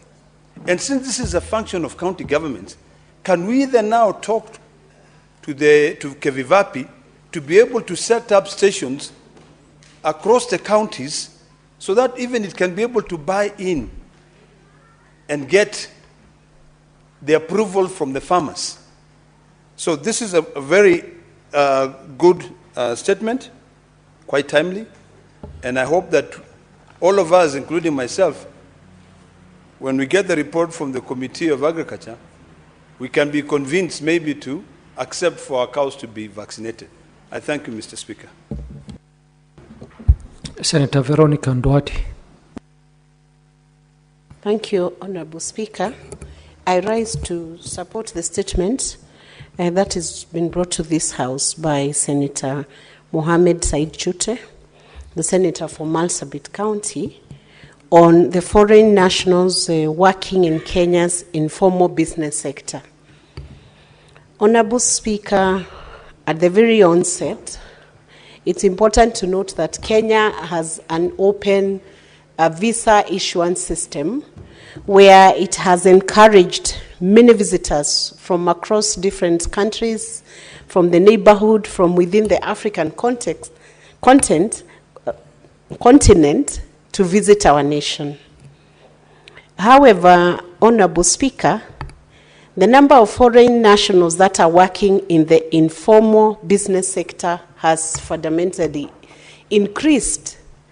And Honorable Speaker, as you are very aware, every county and even the national government is grappling with how to create jobs for the young people within the Republic of Kenya. So we have jobs like saloon work, hawking, and very small-scale enterprises being done now by foreign nationals who are not Kenyans. In a very ideal situation, Honorable Speaker, even foreigners should help to grow the economy. However, there is a balance that needs to be struck and a framework that needs to be developed so that even foreign nationals, if they are allowed to work here, then they fall within the framework, the legal framework that is set by the nation. Why do I say so? Because, Honorable Speaker, if you track down Kenyans who are in other countries, in the neighboring countries, in Tanzania, in Uganda, you track them in Zambia, in Congo, in South Africa, every jurisdiction and every nation is pushing that rules are implemented on immigration, such that if you find the Kenyans who are in South Africa, they would have to make certain applications to be allowed to work within South Africa. Until we have developed a framework within the AU that enables the nationals to crisscross the countries and remove the boundaries, and we make a system like what we have as a Schengen visa, it becomes very difficult, Honorable Speaker, when one country has then opened its boundaries and the rest of the countries around that nation have equally not opened those boundaries and allowed the nationals to work. So that the request by Senator Mohammed Said Chute that we take stock of the number of foreigners who are working, especially the target being in the Kenya's informal business sector, where maybe the Kenyans should first be given priority, then we need to take stock and see whether we are having a proper balance of trade between our nation and other nations. The way other nationals come in here and they are working in the business sector, small-scale businesses, are Kenyans able to work the same way? For instance, in DRC, are they able to work like that? In Somalia, are they able to work like that? In Sudan, in Egypt, and across the continent, and even across the seas, in Europe, in US, you will find every nation has its own structure and system. So I want to support this statement, especially because we must ensure that our young people who are looking for jobs, looking for opportunities within the small-scale business enterprises, and within that sector, the macroeconomy sector, they are not cut off by the foreign nationals that have to work.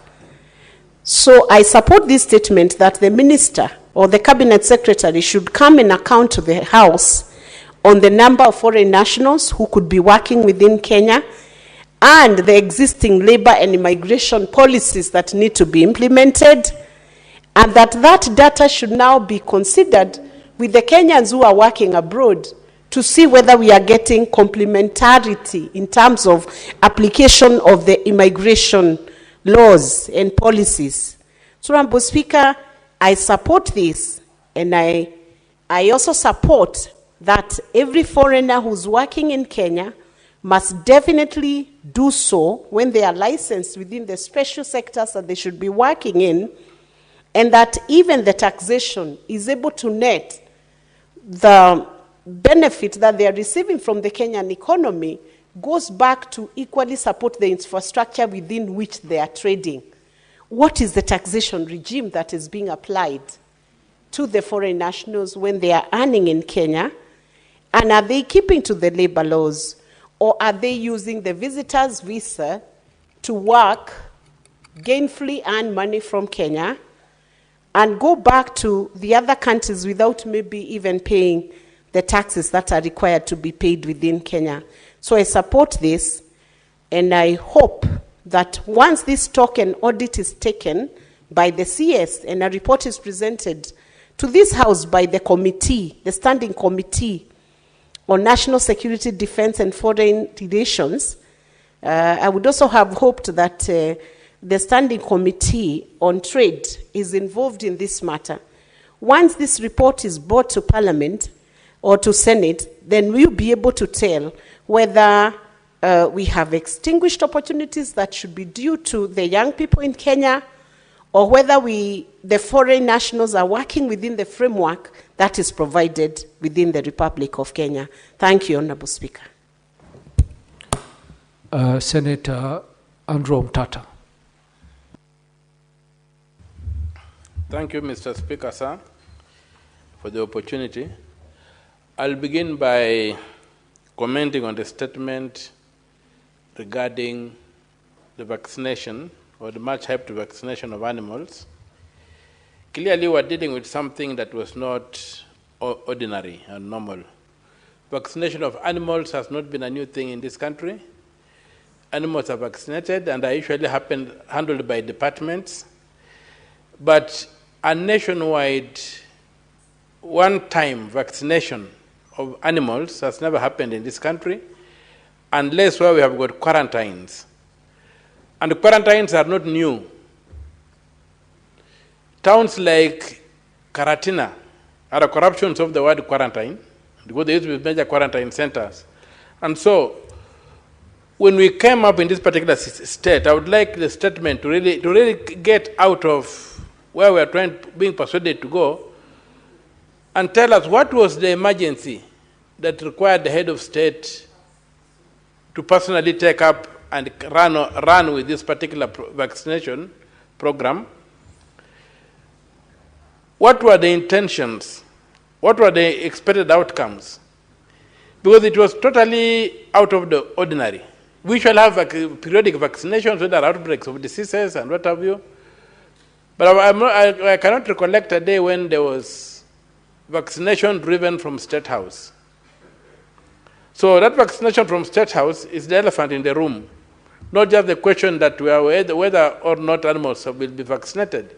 Even today, animals are being vaccinated. I also would like to support the Lekina that we have got very many fake products on the markets. I don't know how the standardization or the inspection of these products are done, but there are many fake products, and many farmers have fallen victim to buying these products and administering to their animals, and they don't get the desired results. Associated with that is the cost of vaccination. Vaccinations have become very expensive, and ordinary farmers, most ordinary farmers cannot afford them. You even found when you have got the county governments, you'll find that county government officials who are employed to serve the public, at times those veterinary officers turn around and charge for their services. Some tell you we have gotten this, we have gotten that. On our own, so we are charging a fee.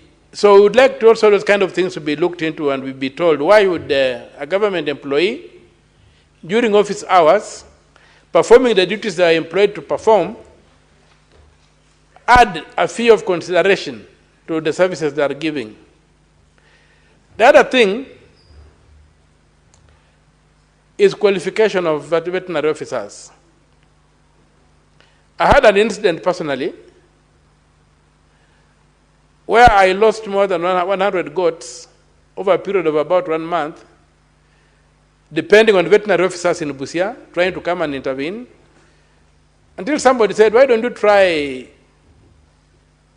somebody, and then they get given all manner of theories what could be happening. They ended up saying it was the climate, that was the climate change was affecting the goats. Now, when I went to Kari Naivasha, I called Kari Naivasha and they told me, can you give us a picture of one of the animals? Just send us a picture by WhatsApp. And when I sent a picture, this fellow said, oh, this is the problem and we must intervene immediately. And they sent somebody from Naivasha to my farm, and in no time, that problem was contained. So what makes me wonder is what kind of veterinary officers do we have in Busia, who of 1 month could not resolve a simple viral infection that required a kind of intervention. So other than fake vaccines, we have fake veterinary officers who are purporting to be doing extension work or helping farmers here and there. So the committee may also want to look at the criteria of employing people to serve in county governments in this very, very critical area. And related to that, the veterinary officers, in terms of animal diseases, we have got the meat inspection officers, an area that is largely neglected, but one that is extremely important, given the current trend whereby you have got transfer of diseases across species from animals to human beings. We need to look at the question of the remuneration, training, and other aspects of equipping meat inspectors to be able to do scientific work when they go out to inspect the meat our people eat. So there are many areas within the animal industry that will go along with because vaccines are about diseases in the industry that need to be looked into. There's a statement on the SHIF and SHA. I would have loved to contribute to it, but unfortunately I'm litigating it in court. And I've noticed that a lot of the issues raised here are before court. And maybe the Secretariat might want to guide the committee on how to deal with it, given that some of those issues are being litigated in court. But that being as it is, it's an extremely important case that needs to be looked into about the cost of this platform, and especially in light of the confirmation, I don't say the finding, the confirmation by the Auditor General of things many Kenyans have been saying and complaining about, and of the government not raising a finger. And I would like them to go about, there are 3 funds under the SHA. There's only one fund which is being debated or discussed in the public discourse, and that's the SHIA, the Social Health Insurance Fund, the SHIF, Social Health Insurance Fund. There's a fund for primary health care and there's a fund for emergency health care. These 2 funds, in the construction of the Act, you don't see how they are being fed, where they are getting their money. And it's like designed that the money will come from the consolidated fund. Now, when you look at Article 206 of the Constitution, you'll find that all money raised by government is supposed to be deposited in the consolidated fund, except where Parliament excludes that money to go into special funds. So I would like the committee to look into that issue and tell this House, when that act was made by Parliament, and we created a fund, who is not being resourced? The SHIF, as we are debating and fighting it and whatever, it's designed that it will be funded from premiums, which people will pay. That's okay for setting up a fund in terms of the law. But the 2 other funds do not have a mechanism of feeding them or resourcing them. So where will that money come from? It cannot come from the consolidated fund, because Article 2, Clause 6 is an absolute bar. It says where Parliament sets up a fund, it must also set up a mechanism. Parliament can set up a fund to exclude money from going into the consolidated fund. It does not say that Parliament will set up a fund to draw money from the consolidated fund. And yet, under the share arrangement, we have 2 funds designed to get money from the consolidated fund. What is the information? What informs that kind of disregard for the Constitution? And if you go further and look at the Public Finance Management Act, go further and look at the Public Finance Management regulations, you find that they underscore that word, that if a fund is set up, it must be resourced by the legislature. The Parliament must say where the money will come from. So as the committee looks at this particular issue of SHIF, rather it is SHA, not SHIF. SHIF is just one of the funds. SHA is the act. You have the Social Health Authority Act, which is the umbrella law. You have the Social Health Act, which also creates Social Health Authority, under which the Social Health Insurance Fund is created as one of the 3 funds. And in this particular case, I'm trying to help, I want the committee to focus on these 2 other funds that are lying there, that are hidden in the law, and that are designed to get money from the consolidated fund. How that will be done, I don't know. And I hope it will not be considered that they are what which are anticipated under Article 223 of the Constitution, where we have got unforeseen circumstances, where then a supplementary budget can be made to provide money to unforeseen circumstances. I hope those 2 funds are not placed there as unforeseen circumstances that will be used to draw money from the consolidated fund. The question of transport, the statement by Professor Genda, Port Victoria, not Port Victoria, in Kisumu, the Kisumu port. I'm sorry to abuse the word Port Victoria because, you know, Busia has got a lake and Port Victoria was in Busia, not in Kisumu. So I'm a bit confused there, but Professor raises a very important point in terms of the Kenyan economy as a transit economy. Our economy is largely a transit economy. If you look at what we call the economy of Kenya today, is where the Uganda Railway passed. The railway passed from Mombasa going to Uganda. That's why we have what you call the Kenyan economy today. So that corridor is very important. When you look at the traffic on that road, on our roads, the most common vehicle is the trailer, carrying goods into the hinterland or carrying empty containers from the hinterland back to the coast. Kenya's place of advantage is being challenged by the emergence of Tanzania, the ports in Tanzania. We should also wake up and look at the fact that the Tanzanian territory is largely flat and it's easier to transport across. But the Kenyan territory is a bit steep. You have to cross the Rift Valley, you have to go, and when you go to the Ugandan side, it becomes a bit steep. So we need to look at how do we expand our infrastructure. The standard gauge railway, the meter gauge railway, and the roads. We should not neglect the roads. We should have a deliberate move to dual the road from Mombasa to Nairobi to Nakuru,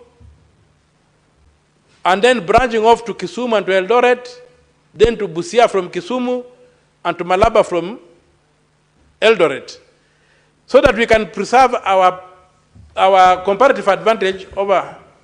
Senator Mutata, due to time, I would have to ask you to conclude so that we can give the other two senators who want to speak on the statements.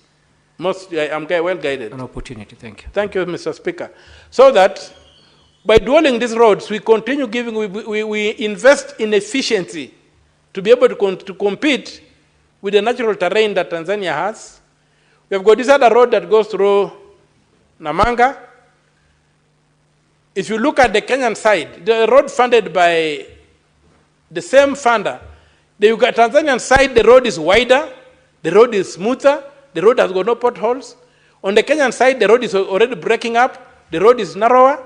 Who cast us? Why are we having this? So let us invest in this infrastructure, knowing that our country cannot even produce enough food. We provide on the service industry.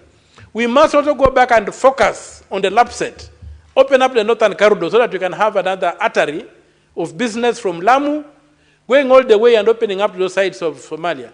So let us take that statement very, very seriously, knowing that with the emergence of strong economies in the East Central Africa, with them also manufacturing things that we have been manufacturing in Kenya, our lifeline might remain in us being to transport things affordably, cheaply, and of course the corruption on our roads. We have to crack down, we have to eliminate corruption, we have to make sure that the non-tariff barriers to transporting through Kenya, insecurity and what have you, goods being stolen, are taken out. The government should promote the establishment of proper garages along the corridors so that when trucks fall down, they're able to be serviced. And in Busia, there's a big piece of land in a place called Elechom, behind, just transversing the border, it's about 300 acres. The government should consider putting up a trailer city on that piece of land so that we don't have congestion on our sides. Trucks can drive without non-stop, they get there, then all the procurement can be done, and they simply cross over to Uganda instead of having our roads cluttered with congestion and what have you. Thank you, Mr. Speaker. With those few remarks, I support the motions I've commented on. Senator Hezena.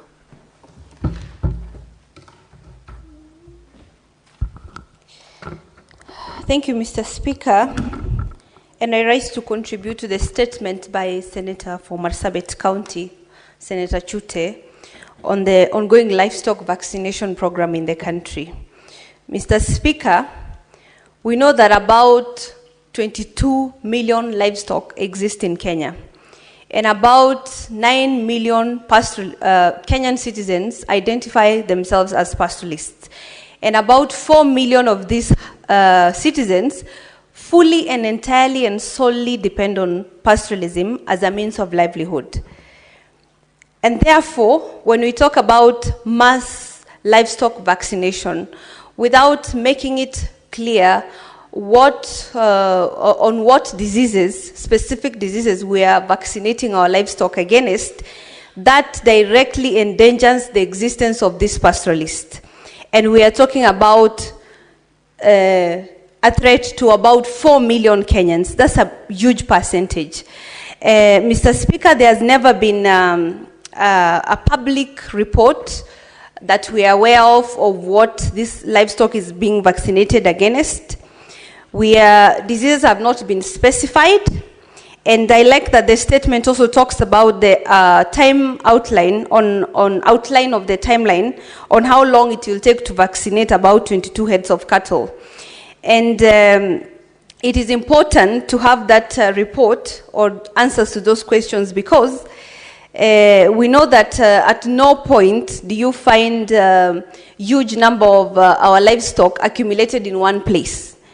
The very important thing to note about pastoralism is that most of us are nomadic pastoralists, and we move our livestock from places to places. In Samburu, we have something called laleta, where they are like manyatas, where livestock is put for a certain period of time. And a lot of times we also put our livestock in such manyatas away from where the citizens live in order to protect them from external threats and banditry. It is important also to tell us whether there was sufficient public participation done in these pastoralist counties, and if our people are aware that the vaccination is going to be conducted, and also the importance of why these cows must be vaccinated, and also a clear outline on other issues. If at all there are no diseases affecting these livestock, and why, because I have had informations flying about that they are being vaccinated to increase the output and the quantity or kilograms of beef that is going to be produced by this livestock. How are people going to directly benefit from the proceeds of selling this beef? Because we know that a lot of this beef is taken to Kenya Meat Commission. What is the commission doing to directly benefit our people from the increased beef output that is going to happen? Secondly, if we have foreign players, be it sponsors or partners or shareholders in this whole process, what is their main interest? And is this program targeting a special breed or hybrid of livestock, or is it also targeting our local breeds like the Boran cow, which most of our people keep up in the north?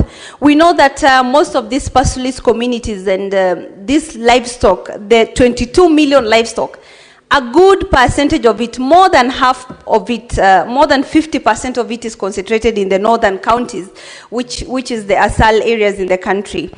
It is also important to note, Mr. Speaker, that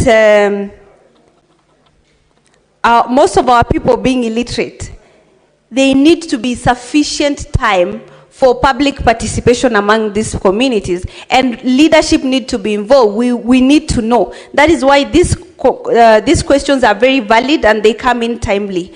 I support, Mr. Speaker. Thank you. Senator Daniel Manzo. Thank you, Mr. Speaker. Let me start where Senator Zena ends. For a long time, and Kenya has a history, we've never had such an operation as a massive vaccination to animals. For vaccination to be, you must be controlling a certain identified disease, an outbreak. Just like for human beings, COVID-19 did happen.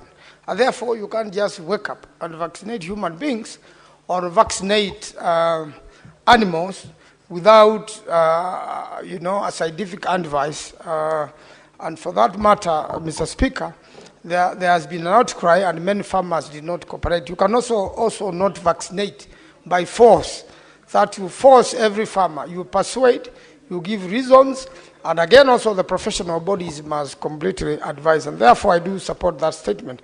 And on the matter of SHA, the request by Senator Kavindo, Senator for Machakos, Mr. Speaker, this SHA and SHIF issues, and previously we had NHIF, has brought a lot of issues, and all that complaints cannot be for no reason. Mr. Speaker, there are issues as to private individuals running public money. There are issues of tendering processes, of which there is a law which controls that in this country. There is an issue of a consortium awarded and the cost of the award. And also, when you compare what happens to NHIF, we want to say that the thieves of NHIF are known. The criminals in NHIF are known. What has the government done to prosecute and recover monies stolen through NHIF? The reason the government has done nothing is because the people who did that were friendly to the government, and some of them are also now in SHA and SHIF. And therefore, it is a problem if the current government is totally unable to sort out. Kenyans can sort it out in the elections, because at the time Kenyans make decisions as to how they want to be governed. There are issues of signatories to the account and the contract agreement explaining why there is transfer of funds to an escrow account on a daily or weekly basis. You know, money is raised from the public and it is sent away outside the country. And again also, in the contract agreement, Kenya shillings 7 billion set aside for training. Who are you supporting? Who are you training? How did you make that assessment that you need 7 billion to train?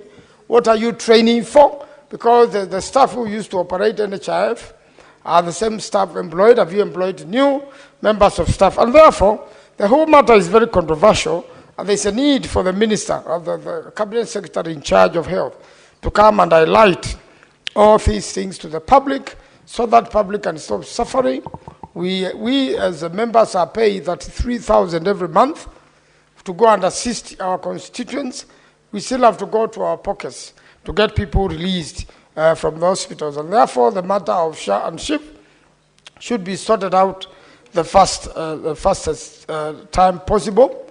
And Mr. Speaker, although I do not have a PhD in matters relating to animal husbandry, it is important that Kenyans be explained properly, simple concepts, so that they can do a buy-in and there be public participation before we do massive vaccination to animals. I thank you, Mr. Speaker.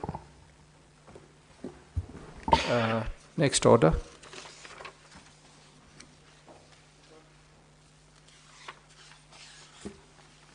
Order number 8, the County Government's Revenue Raising Process Bill, National Assembly Bills number 11 of 2023, first reading.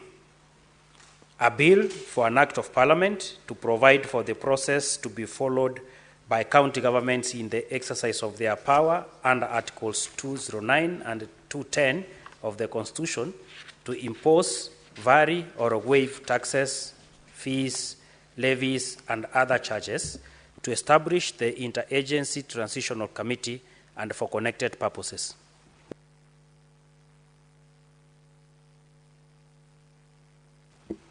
Order number 9, the Business Laws Amendment Bill, Senate Bills number 51 of 2024, first reading. A bill for an act of parliament to amend various laws and for connected purposes. Next order.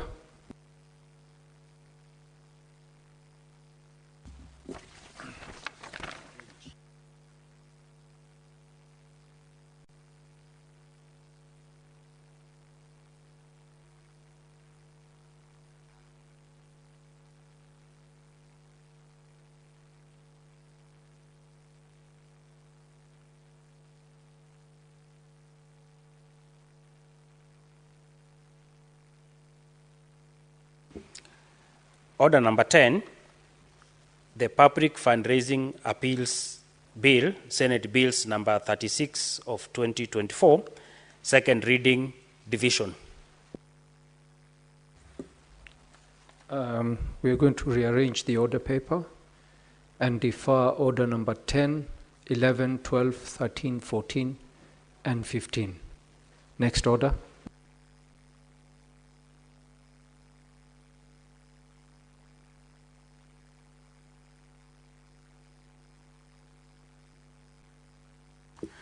Order number 16, motion, consideration of the report of the Standing Committee on Finance and Budget on the 2025 Budget Policy Statement. Resumption of debate.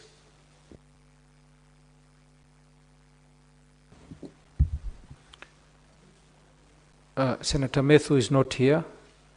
Senator Manzo, you want to contribute to the report on the Standing Committee on Finance? Okay. I have not contributed, and thank you, Mr. Speaker, for giving me an opportunity to contribute on the policy statement, which informs the law relating to budgeting and the finance bills. Mr. Speaker, I would like to state that having a policy statement is very important because it gives the grounds as to how we are going to handle the matters thereafter, and how the finances are going to be dealt with. The Senate mainly deals with what is going to be devolved, Mr. Speaker, and I want to state that devolution has gone through a lot of challenges. Although the monies going to the counties have been reported not absorbed as quickly as it should be, Mr. Speaker, some of the challenges need to be noted as to why governors are not absorbing all the monies in good time. Is it procurement challenges, or what challenges they are going through? We expect the monies which have given the governors, which is not even a lot of money, which should actually be increased, has not been absorbed quickly, and yet when you go to the counties, you can see undone roads, you can see water systems which are still not been connected. Definitely there is a lot of work to be done by the counties which has not been noted at the grassroots level. Therefore, it is important that when we make this statement, policy statement, and go on to implement the finance bill, and go on to do the division of revenue bill, we make sure that counties have good money, and we make sure also the monies are spent as a Senate and spent well. One of the biggest challenges has been corruption, skilled procurements, and again also serious pending bills at the counties and the national level. When you hold money from businessmen and women at the national level and the county level, then the economy stops circulating, and therefore it is important to clear all the pending bills, the ones which have been verified, both the national government and the county government, so that money can be in circulation and these businessmen can be motivated to do more work for the people of Kenya. I thank you, Mr. Speaker. I support. Senator Danson Mungatana. Mr. Speaker, I want to thank you for giving me the opportunity to make my contribution on the report of the Senate Finance Committee on the budget policy statement. Mr. Speaker, many years ago, when we used to be in the National Assembly, we never had opportunity to interrogate the priorities of government. But the new Public Finance Management Act, which came after we left the other house, has made it clear under Section 35 that a budget policy statement must be brought before the actual estimates are brought. And when this budget policy statement comes, it outlines the priorities that the government or the administration that is in power is supposed to set up and what we should roughly expect when the actual estimates come with the details of how monies are supposed to be raised and how monies are supposed to be spent. Mr. Speaker, I did not want to be long, but I wanted to mention two things that are not reflected in this budgetary policy statement. And Mr. Speaker, the budget policy statement estimates that there will be a growth of revenue by about 10%. So that, Mr. Speaker, ordinary revenue is supposed to raise by about 259 billion, which is about 10% of what was raised last year. The surprising thing, Mr. Speaker, is that there is no correspondent growth in the allocation that is supposed to go to county governments. So the question then begs, are county governments inferior to the national government? And the Constitution has given us a very clear answer that these are two levels of government, and none is superior to the other, but both have different functions with different mandates to execute those functions. Mr. Speaker, we have said many times here that the National Treasury seems to be working only for the national government. Because surely if ordinary revenue is rising by 10%, the logical thing is that county governments then should expect a 10% increment. That should be the projection. That should be the allocation. But that is not what is reflected in this budget policy statement. Mr. Speaker, that's why I have argued, and I think we need to really push this, that we should have two separate treasuries. When money is collected, it should be split automatically. The percentage that is going to counties must go there, and the percentage that is going to the national government must go there. But this budget policy statement is only serving the purpose of the national treasury. So, Mr. Speaker, I think we need to interrogate this and ask ourselves, is this budget policy statement actually also helping or recognizing that county governments also need an equivalent amount in terms of projected increment of ordinary revenue? So, Mr. Speaker, I suggest that this bit be looked at afresh.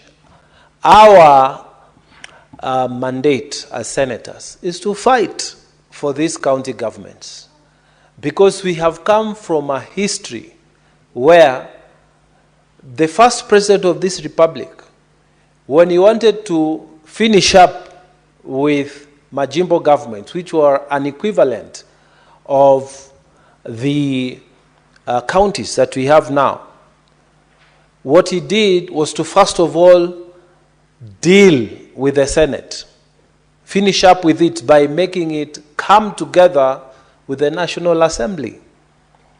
And when they absorbed this, there were no noises going, fighting for resources for the majimbo governments. Then, Mr. Speaker, the majimbo governments died a natural death. If that hadn't happened, Mr. Speaker, if that had not occurred those more than 50 years ago, then, Mr. Speaker, we would not be talking of only one trunk road in the entire Tana River County. We would not be talking of segregation in terms of development for the ASAL regions, because we would have had our own majimbo, senators would have been fighting for our own resources, and maybe would be having as good schools as they are in other regions, as a better road network as they are in other regions. title deeds being as available in those our areas as they are in other regions. Because, Mr. Speaker, the segregation and the discrimination that these regions have suffered is because of that decision at that time. So, Mr. Speaker, we want to be very clear that this budget policy statement seems to be favoring only the national government. So if there's 10% increment, the correct thing to do is to also state it very clearly that there will be at least in the minimum an expected 10% increment to the counties. And Mr. Speaker, the other second thing I wanted to focus on is that in December 2024, the Intergovernmental Relations Technical Committee identified and delineated and transferred several functions to the county governments. However, the budget policy statement of 2025 that we are debating now does not give any framework for allocating and transferring resources to those functions that were allocated or transferred to county governments. So again, Mr. Speaker, you can see that this budget policy statement is not reflective of the interests of the counties. The thinking in the Treasury, Mr. Speaker, is still only serving the national government. And those listening to me in Kenya, I'm calling for a clear separation of powers. When Kenya Revenue Authority raises money, we should take the money for the national government to a separate treasury from the money that is supposed to be to county governments. If this doesn't happen, Mr. Speaker, this kind of attitude will continue. The Intergovernmental Committee sits down and delineates functions. And they say, okay, these ones we are taking away from national government and we are giving to county, and then there's no funds that follow. What kind of thinking is this? That the budget policy statement is not reflecting the simple principle that funds or resources follow the function. If these functions have been transferred, why isn't there a process or a framework that has been shown clearly in this budget policy statement? I have a lot of respect for the current Treasury Secretary, Honorable Mbadi. And my prayer is that he will not go there and be surrounded by people who think that it was a mistake to create counties. And I want to remind Honorable Mbadi that he himself ran or intended to run for a county government position as a governor before he came as a nominated member here. So as he sits there, he should rearrange those people who serve in the treasury. We need people who are also pro-devolution, people who will protect devolution. In fact, the Senate should be given an opportunity to nominate people who will be working as advisors in that ministry. Because it seems the people who are presenting this budget policy statement did not consult at all or did not care to hear the views of those of us who are in the devolution family. Mr. Speaker, yesterday there was a lot of hullabaloo from another member of the devolution family, the County Assemblies Forum. And they were raising issues because some of the promises that were given in terms of the financial emoluments that they expected are not reflected in this budget policy statement, and which means they are not priorities. They are not strategies that have been prioritized. And those promises to help our MCAs who have been degraded from their job positions they used to have in the previous election, the previous government. You know, an MCA who was serving in the last election before this one was earning better than the MCA who is earning now. And we cannot celebrate when we see another member of the devolution family suffering. It is our responsibility to raise these issues and continue raising them. Why? Because when you look at that treasury, Mr. Speaker, that treasury is not friendly to devolution. That treasury thinks that our county assembly forum should not be given any more money. That treasury thinks that the devolution family is a drain on the treasury. They don't think that when you increase funds or you take the funds to follow the function, they don't think that it's an investment in this country. They think it is better to add more, money to security, more money to international relations, but they don't think it's important to send money to the devolution family. Mr. Speaker, we must call out Treasury for what it is. Mr. Speaker, I fully support this report by our very able Finance Committee under the leadership of Captain Roba, Senator for Mandera. And we thank them because they have flagged out these issues. These issues are on record. And my own addition would have been that we need now to deliberately populate that treasury with people who think devolution is important. That treasury needs to be drained, Mr. Speaker. That treasury and the workers there who have grown up there thinking that counties are not important, counties are a nuisance, members of this devolution family are not important, Mr. Speaker, that treasury needs to be drained. You cannot devolve functions and then you don't give money to the governors to execute those functions. Mr. Speaker, I beg to support. Thank you. Thank you, Senator.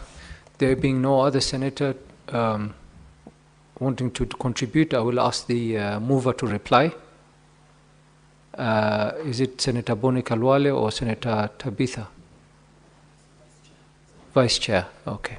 Vice Chair, Budget. Thank you, Mr. Speaker. And I really want to start by appreciating all colleagues, all senators that have given their views and remarks on the issue of BPS. Mr. Speaker, as a reply, I want to mention that where we've come from as far as BPS is concerned, it's what we do every year. It has a timeline, an issue that as a committee we've also been able to raise on the timeline that is given by 15th of February, which of course has not been very appropriate, but I'm happy because this is an issue that is before the committee. We've been deliberating on it for amendments so that more time is given as far as matters budget are concerned, Mr. Speaker.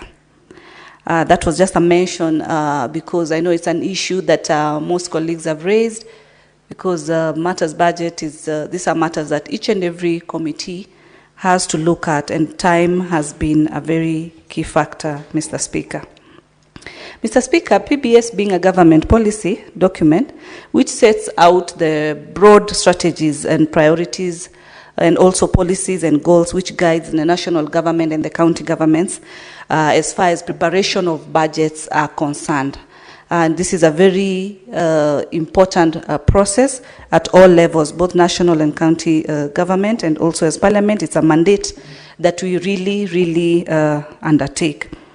It contains the assessment of the current state of the economy, Mr. Speaker, including the macro forecast as well as the priorities of the government, current pillars, growth and strategy directions, the financial outlook, which also concerns government revenues, expenditures, borrowing for the next financial year and over the medium term.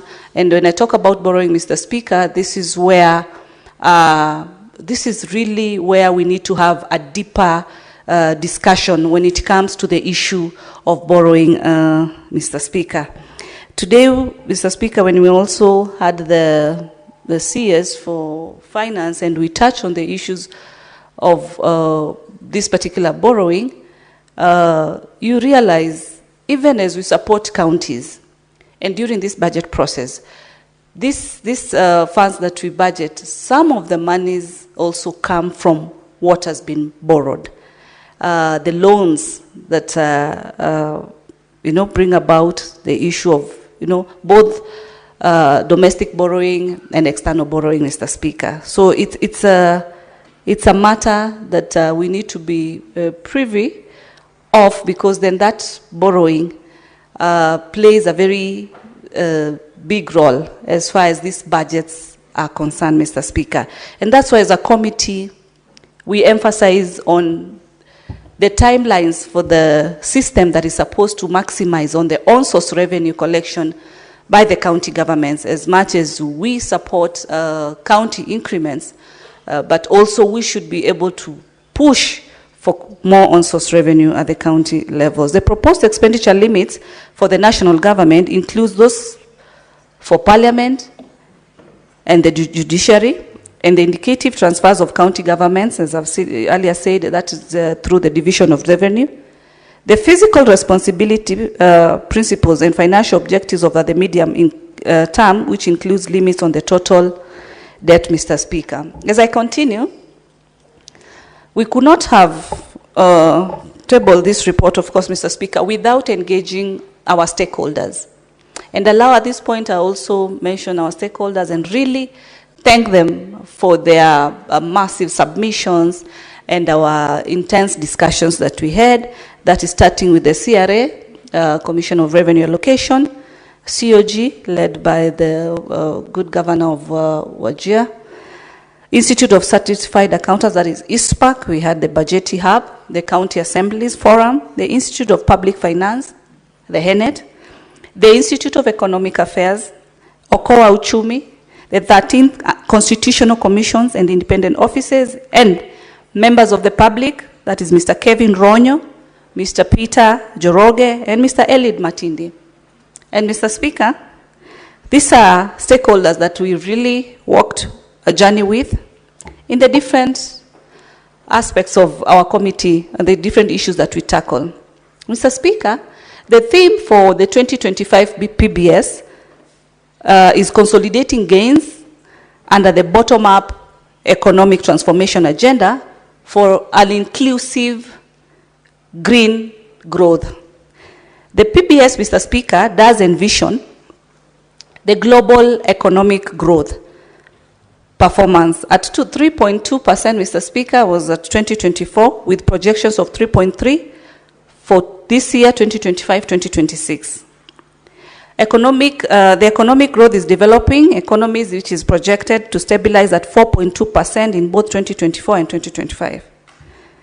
The National Treasury, Mr. Speaker, estimates the economy to grow by 4.6 in 2024, down from 5.6 in 2023, with projections of 5.3%, both in 2025 and 2026. Mr. Speaker, for the first half of 2024-2025, revenue performance fell short of 1.4 billion by 107 billion as at December last year, with a collection of 1.3 billion. This was majorly occasioned by underperformance of the ordinary revenue to a tune of 93.3 billion. The 2025 PBS then proposed several initiatives to be able to improve revenue collection and also maximize the revenue collection, which includes the operationalization of the national tax. I don't know why that is keeping me today. And the medium-term revenue strategy of 2024 and 2026-2027, strengthening tax administration, broadening the tax base, reducing tax expenditures, leveraging on technology to modernize tax processes, and closing revenue loopholes, improving tax system efficiency, and a focus on non-tax revenue that MDAs can generate through public services. Mr. Speaker, the government, the PPS overall budget for financial year 25-26 is 4.3 billion, which is 9.8% above the approved expenditure in supplementary 1 for 2024-2025. You realize the previous allocation for division of revenue to the counties is 387.7 billion. From our last year proposal of around 410, which was occasioned by the demonstrations that took place on refusal for the finance bill then, and this prompted that this budget then for the county, the allocation for the county was then affected, which now reduced to the 387.7, Mr. Speaker. The shareable revenue is expected to grow from a projected 2.5 billion at the end of 2024-2025 to 2.8 for financial year 25-26. Mr. Speaker, then this is a growth. And then I listened to my good friend, Senator Mungatana, when he talked about there's an increment as far as revenue is projected, then the same should reciprocate when it comes to the county allocation, Mr. Speaker. What we have proposed as a committee, Mr. Speaker, is an increase from the 387.7 to 465 in total to the county government. And if I would just mention on how we were able to come up with this particular figure, Mr. Speaker, you note that we have increments that then affect the county government. One of those increments is the housing levy deduction, which totals to about 4.1 billion, and that is supposed to be taken care of by the county governments. The enhanced contribution to NSSF, Mr. Speaker, which totaled to 6 billion. Matching allocation to the KIPES project, and that actually is only to the 18 counties, which is at 11.8 billion. CHPs, our very dear health promoters out there, their budget is 3.23 billion. This is the responsibility of the county, Mr. Speaker. Annual wage increment, which is normally about 10%, amounts to 6.3 billion, which cuts across the 47 counties. Basic salary increment for doctors, CBA, for 2017, and which amounts to about 3.5 billion, which totals to, all those total to 34.9 billion, Mr. Speaker. These are some of the issues we had raised last time when we actually increased the division of revenue figures. And now with the sums that I've just read out, they justify the increment to go up to 365 billion. It is further expected, Mr. Speaker, also, sharing of the equitable share among counties for the next financial year shall be using the proposed fourth formula basis, which I know is a very critical issue that we very highly participate, and in full recognition of the physical impacts of the new formula from previous years. The committee has provided for an additional 14 billion to cushion all countries from the transitional effects of the new basis. So this 14 billion, including the 34.9 billion, including the previous amount of the 387 allocation 0.7, will be able to give us the 467, Mr. Speaker. Mr. Speaker, In our recommendations as a committee, we recommended that the county equitable share for this financial year should be the 465. The national government equitable share should be 2.3. Equalization fund, Mr. Speaker, this is a fund that as a committee we've gone further and really asked that the Treasury allocates or disperse the remaining 10 billion. This money actually does not increase, Mr. Speaker. It's money that was allocated, some has been dispersed, and the other money, the other balance is actually just spending. These are issues that can come to closure when the Treasury will allocate these particular budgets, so that the main focus of what the equalization fund was to achieve, then we'll be able to achieve, because it was really to touch on critical issues, one of them being health, Mr. Speaker. And we know the issues of health, the way they are so sensitive. So equalization fund 10 billion should be, is what we proposed as a committee, so that we can be able to see that the fund meets its goals. Additional allocation to counties, 69.8 billion, Mr. Speaker. Mr. Speaker, last year, when I sat in the mediation committee on county additional allocations, we were not able to conclude because of the timelines. And Mr. Speaker, one critical issue that brought about forth and back, and I want to mention to Senator Mungatana, I heard him talk about the CS Treasury. CS Treasury, when he appeared before our committee today, was able to categorically state that he is not happy with the wrangles that are there between the National Assembly and the county governments, Mr. Speaker. Because as Senate, we fully support the county governments as far as the issue of RMLF is concerned. Today, even as we speak, the bill for county additional allocation that has been proposed by the National Assembly has scrapped off RMLF completely. Our bill on our side, we have not scrapped off, because these roads also are belong to the counties, and counties need to improve these particular roads. There's nothing wrong with them having their funds. The funds for county headquarters have also been scrapped off by that bill. But of course, for where we sit as a committee, we understand the need for counties to be able to come to a closure as far as those issues are concerned for the county, there's 5 county headquarters. So you find there's forth and back. I agree that we should also be part of the budget process as a house.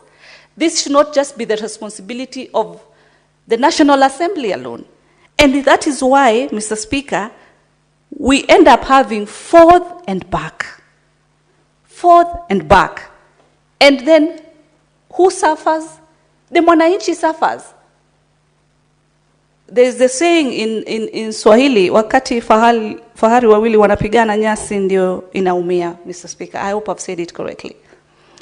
And it is a high time that when it comes to these budgetary issues, the funds for the devolved functions should just be left for devolved functions. We had to query a whopping 29 billion, Mr. Speaker, on the health sector that has been transferred to the Ministry of Health directly, and these are functions for the county government. Improvement of different facilities, Mr. Speaker. These are monies that we should be able to see being budgeted for all the staff, all the medical staff. The legacy that should be left for the Ministry of Health when it comes to matters of health should not be the beautiful buildings which are well painted, well structured. It should be the personnel. What is the point of getting into a very smart, well-equipped hospital, And I wonder who knows when they'll be sick. Who knows when they'll need to get to hospital? Who knows? Is there a calendar? Is there a date? Is there, a specific timeline? No one knows. The most important theme, in this budgeting, we should be able to see that the personnel, the staff, are supported by their remunerations being paid and being paid on time. The issues of us seeing doctors, health workers, each and every week they're on strike. And up and including today, Mr. Speaker, they still approach the gates of Parliament. How can we be discussing billions? Billions. Yet the medical staff remunerations are still due or are still pending. Gratuity issues, issues that you look at how much budget is needed. Where I sit today also in the health committee, we were looking at how much is needed to pay the UHC workers. And remember, these workers were the ones who are on the front line during the time of COVID, when you and me were told to lock ourselves in the house, keep distance, to be safe. But they were bold enough to be on the front line, to be able to stand for this country, Mr. Speaker. And the budget that is needed to meet what they keep on carrying placards every day is just about 4 billion, Mr. Speaker. It's about just 4 billion. I'm happy of seeing the budget that even the CS was able to state that medical practitioners, the 2017 CBA was agreed, this money was budgeted for, because it's budgeted for actually in this financial year about 1.7 billion and all that. But you see, when it comes to the medical space, the medical industry, there should not be a separation of this cadre of a medical worker or this cadre. They are all important and they play key roles in this country. So when it comes to these budgets, it should be fair. Let the counties get what they need to get. The issue of on-source, as I mentioned earlier, Mr. Speaker, it's an issue that also the county governments should be able to speed up so that we have a uniform system that helps collect on-source revenue. We stop depending on the national government. We are concerned. I know there was a time the president proposed a team to be able to look at the audit issues as far as debt is concerned. Politics led the day when that proposal came. But I'm sure, and as the minister mentioned today, that the Auditor General Office will be able to look into this so that Kenyans will be able to know what is the debt, to what level it is, and also how to reduce on this debt so as to improve on our own source revenue. And I want to encourage governors and county governments, as much as Senate fights for you for more allocation, additional allocation, work on reducing your pending bills. It is so painful as we push for more funding to the counties, but the pending bills are increasing each and every year. What are we doing to our Kenyans? The cry that is out there, Mr. Speaker, for Kenyans is the economy, is a situation that we are, that is currently in place because money is not moving. If these bills cannot be sorted, Mr. Speaker, then of course our people will continue, crying. We look at the domestic borrowing versus the external borrowing. We are at 65% and 35% borrowing from externals. What are we doing to the private sector? I also noticed, Mr. Speaker, that even the CBK rates for the bank are not being fully implemented by all the banks. Where do we leave the private sector, Mr. Speaker? We cannot all fit within the space of the government sector. The private sector plays a very key role. So these are some of the issues, Mr. Speaker. And all said, I really want to appreciate my committee members, led by my very good chair, Captain Ali Roba, Senior Boni Halwale, Doctor, Senator Faki, Senator Shakila, Senator SC, Mariam, and Senator Onyonka, because these are issues that we've deliberated very highly as a committee. And I want also to appreciate the Secretariat, led by Gitonga, Beverly, Lucy, and the team, Kioko, all the team that we work very closely to ensure that we are able to give a good report. And in those many and few remarks, I beg to reply and request that the putting of the question be deferred to a later day pursuant to Standing Order 66.3. Very well, it's deferred. Next order. Order number 11, motion, consideration of the report of the Standing Committee on Finance and Budget on the 2025 medium-term debt management strategy.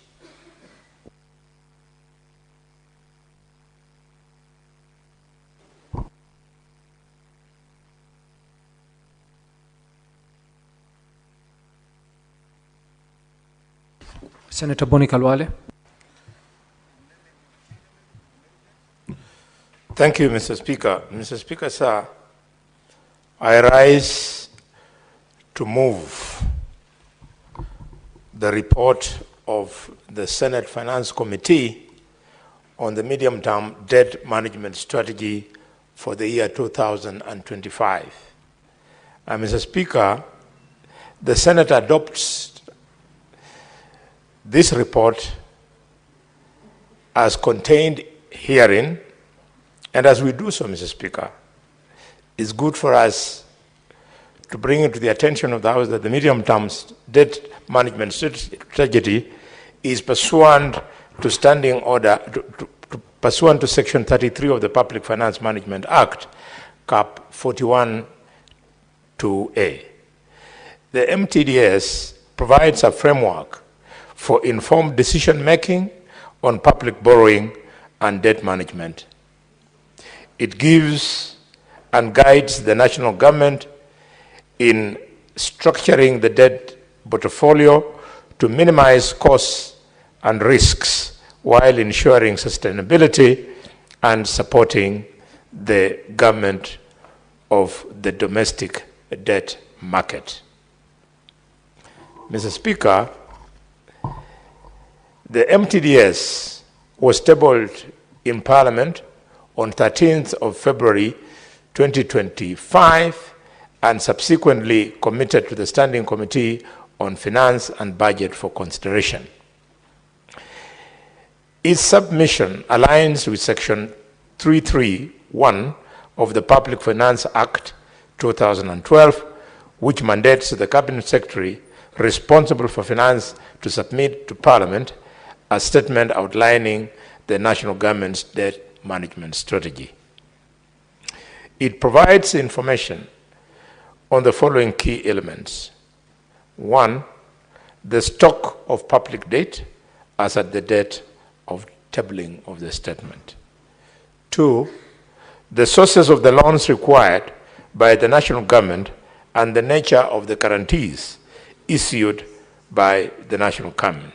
And 3, the principal risks associated with these loans and guarantees. Not to mention, Mr. Speaker, number 4, the assumption underpinning the debt management strategy and, of course, an analysis of the sustainability of both actual and potential debt, public debt. The resolution of the House on the report of the medium-term debt management strategy shall serve as a foundation for determining the appropriate limits on proposed domestic and external borrowing. Additionally, it shall inform the approval of the budget policy statement report. Mr. Speaker, the 2025 MTDS outlines the following strategy. A gross financing ratio of 25 to 75 for external and domestic borrowing respectively, and 2, a net financing strategy of 35 to 65 for external and domestic finance respectively. Mr. Speaker, this underscores the continued reliance on domestic market as the primary source of financing for fiscal deficits over the medium term. As at the end of January 2025, the total stock of public and publicly guaranteed debt stood at 11.02 trillion shillings, equivalent, Mr. Speaker, to 65.7% of the GDP, up from 10.58 trillion, which was equivalent to the same 65.7% of the GDP in June 2024. This figure is projected to rise further to 13 trillion by June 2027.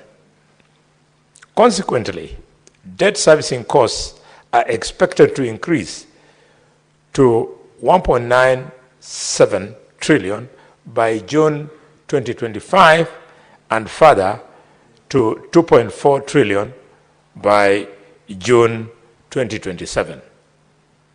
Additionally, debt service payments, including interest and redemption payments, are projected to remain elevated, averaging 60% of the total income.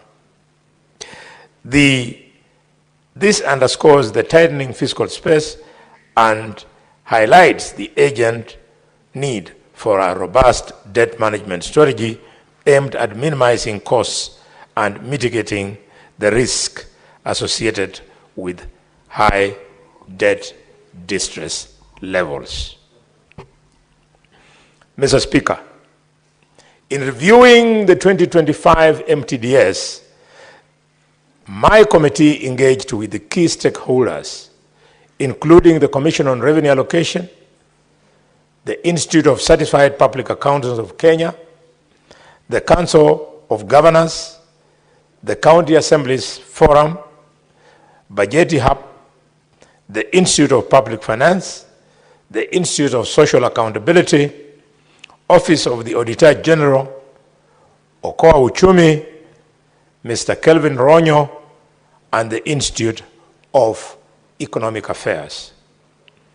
The committee held a total of 10 sittings while processing this MTDS. Additionally, in adherence to Article 201A of the Constitution, the Senate conducted public participation on the 2025 MTDS through a call for submission of memoranda. Mr. Speaker, sir, arising from these consultative engagements, the committee made several recommendations which included the following. 1, noting that as of June 2024, Kenya's public debt stood at 10.58 trillion, equivalent to 63% in present value.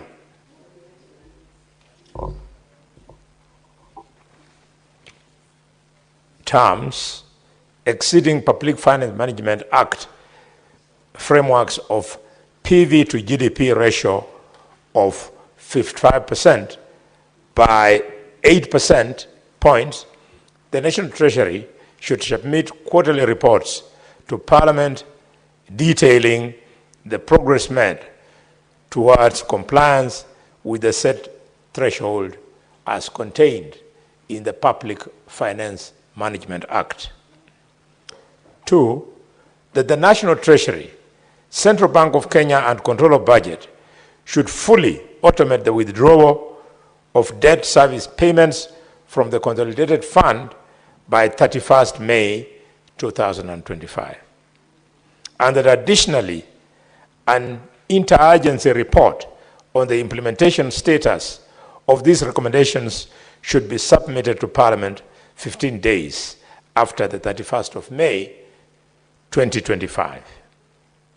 3, that to enhance financial controls, improve accuracy and timelines of public debt statistics, and strengthen decision-making for greater transparency and accountability, the National Treasury should integrate the public debt management system with integrated financial management system, IFMIS, by May 31st, 2025, and submit a report to Parliament within 15 days of implementation.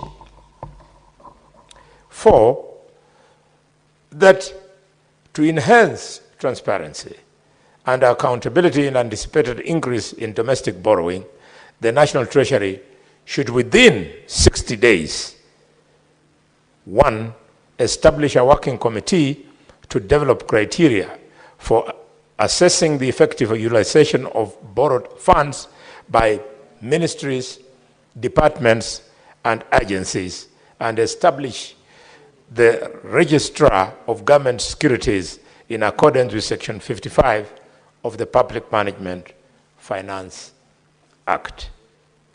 And that 2, it should ensure that the debt register records comprehensive details on the utilization of borrowed funds, including specific breakdown of projects financed through the proceeds of infrastructure bonds. E, that the National Treasury should establish a multi-agency committee comprising of representatives from the National Treasury, the Central Bank of Kenya, and the Control of Budget to review the public debt procurement process and, Madam Speaker, assess the utilization of borrowed funds. The committee should report to the Senate within 60 days. To mitigate the impact of high debt service costs, the National Treasury should ensure efficient resource utilization, prioritize investments in high-impact sectors, and enhance the timely implementation of projects and programs. Allow me, Madam Chair, Madam Speaker, to make a few remarks on the financial recommendations that we made as a committee.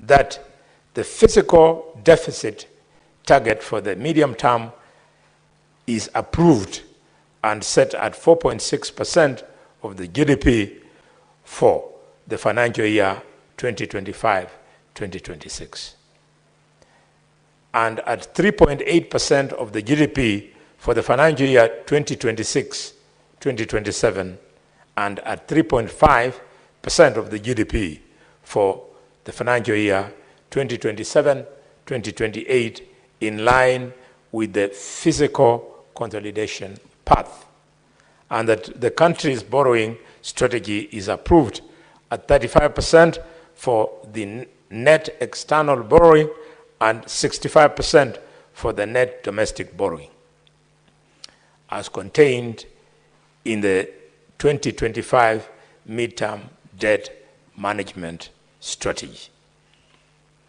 Finally, Madam Speaker, I'd like to appreciate stakeholders who appreciated our work and appeared before the committee or submitted memoranda on the 2025 MTDS, and I also appreciate members of the committee on finance and budget for their commitment and dedication to complete the task. I also wish to appreciate the Office of the Speaker and the Office of the Clerk for facilitating the committee in executing its mandate. Lastly, Madam Speaker, I request senators to approve the committee's report on this 2025 MTDS. And before I invite to be seconded, I want to appreciate the arrival of the leader of the youth in the Senate, the distinguished senator from Siaya, Dr. Oburu Odinga, aged 84 years old. Welcome to this great meeting. And also, Madam Speaker, I want to welcome back after a 2-week hiatus from the Senate, the leader of the majority. I don't know whether he was reading for a master's at Strathmore College or he was reading for a PhD. I encourage you, if you don't have a PhD, you quickly do so, because some of us who are properly educated, we have decided to profile those who don't have PhDs. Madam Speaker, I wish to invite the senator for Nairobi nominated, Senator Tabitha Maureen Mutinda, to second this. Thank you, Senator, but just hold on, Senator Tabitha. And I don't know whether you have now provided all of us who have not achieved the PhD. We hope not, but let me give a communication from the chair on visiting teachers and pupils from Golden Plains Academy, Kitengela in Kajiado County. Honorable Senators, I would like to acknowledge the presence in the public gallery this afternoon of visiting teachers and pupils from Golden Plains Academy, Kitengela in Kajiado County. The delegation comprises 8 teachers and 41 pupils who are in the Senate for a one-day academic exposition. Honorable Senators, in our usual tradition of receiving and welcoming to Parliament, visitors to Parliament, I extend a warm welcome to them, and on behalf of the Senate and on my own behalf, wish them a fruitful visit. I thank you. And I want to request the Majority Leader, who needs to do some work today, to welcome this school, together with Senator Tabitha, when you take up to support the motion.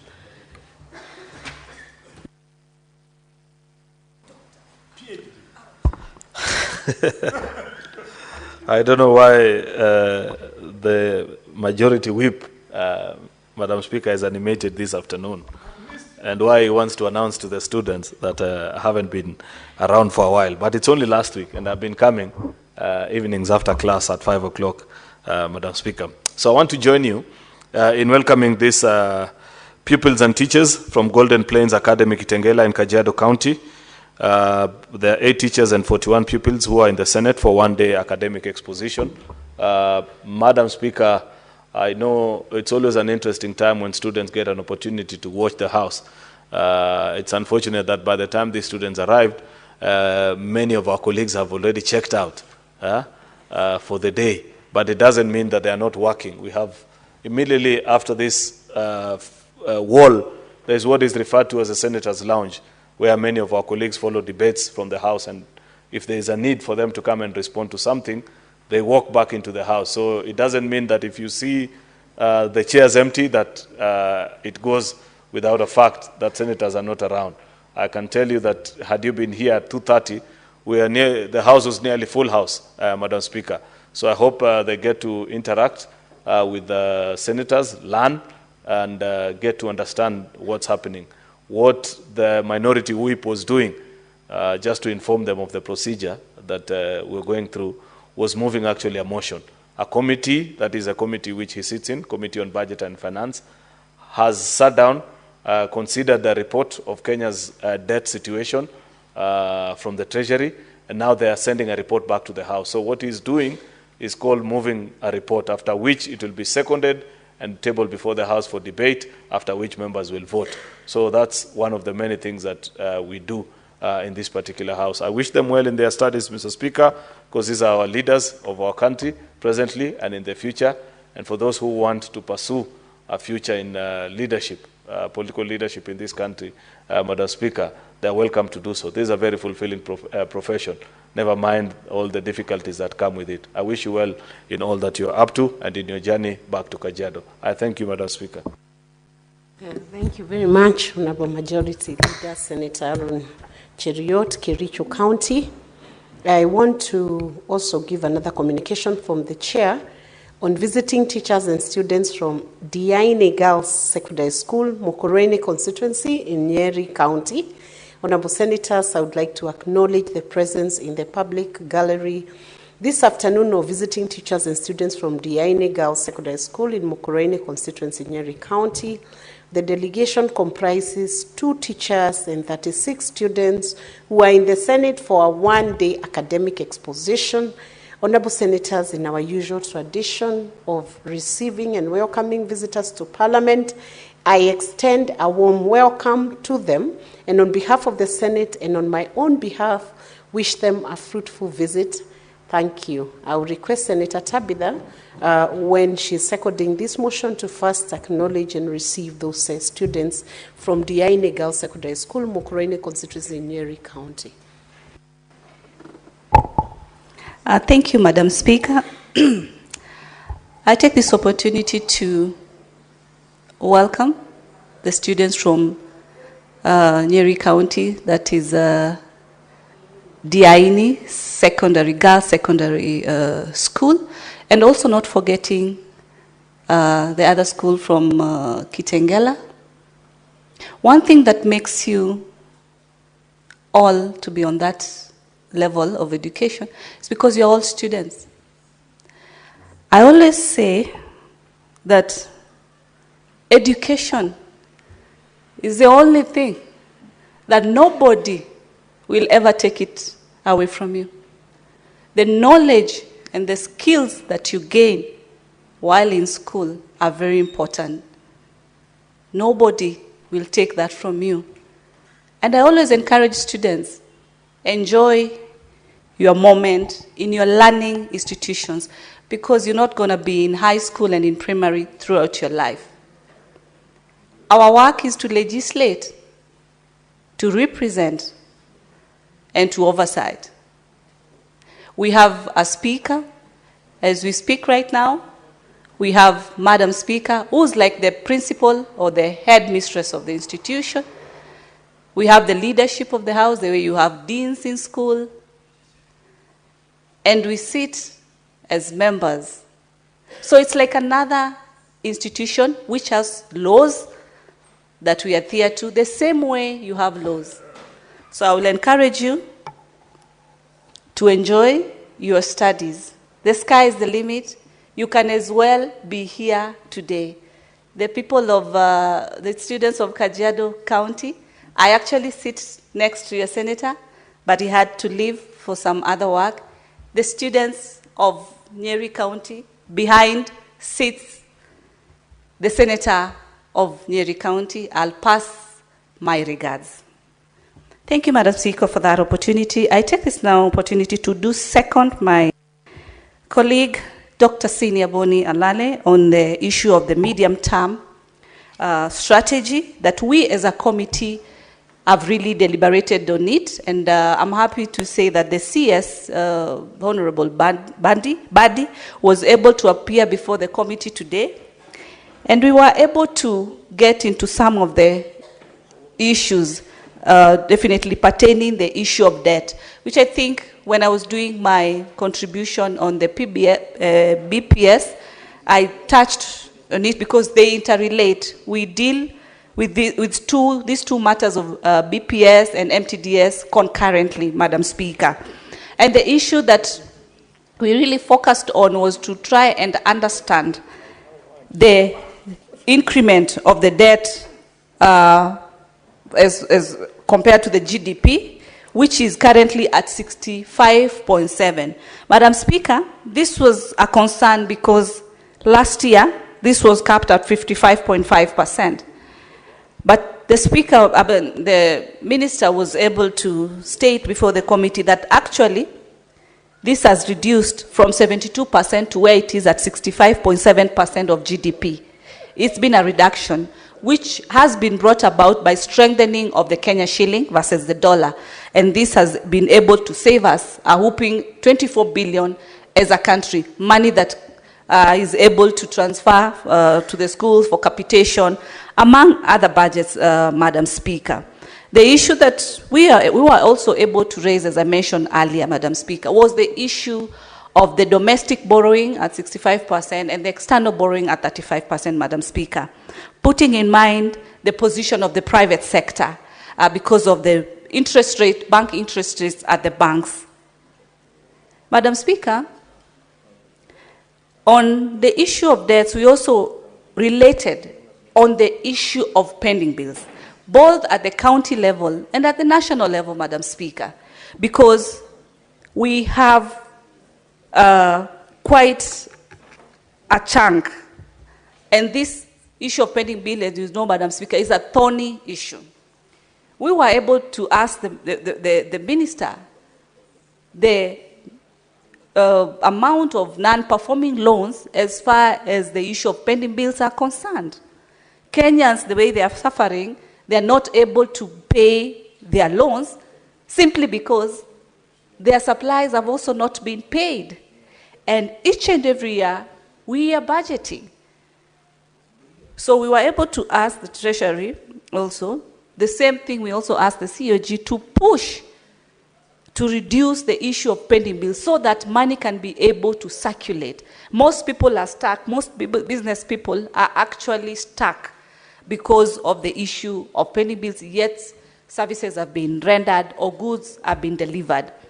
The issue of the cash basis versus the accrual basis of accounting is an issue that as a committee we were able to also deliberate on the importance of the accrual accounting system. Because as we speak, like the counties and even the national government has been using the cash basis system, then which brings about the audit issues, Madam Speaker. The issue of the debt, where are we with the debt? How much has been borrowed? How much has been paid? What are the timelines for payment? What are the interest rates?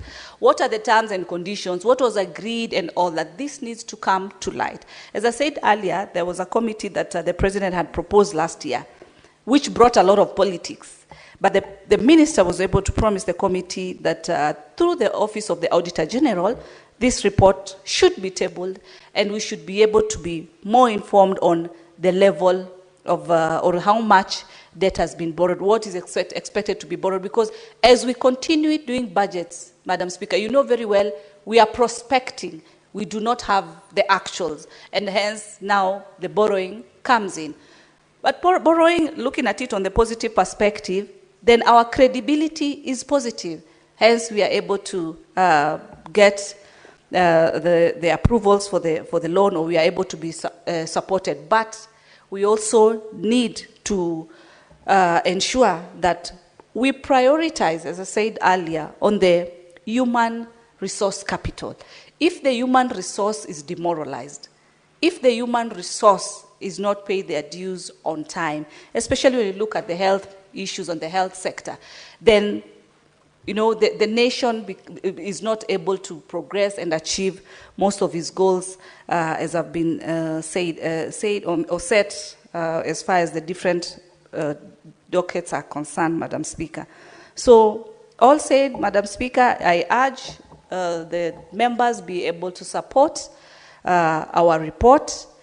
And also, because of the timeline issue, as I said earlier, we are behind time as far as the BPS is concerned, as far as the passage of this MTDS is concerned, and I would want to urge colleagues that before the end of this week, through the able leadership of the Majority Leader Aaron Cheriot and our counterpart Mazayo, to be able to ensure that we pass these two motions. Otherwise, then we are not within the timelines. But I've also informed the House that we are having PFM amendments to be able to increase the timeline, because the time is normally too short, and these are very, very critical issue.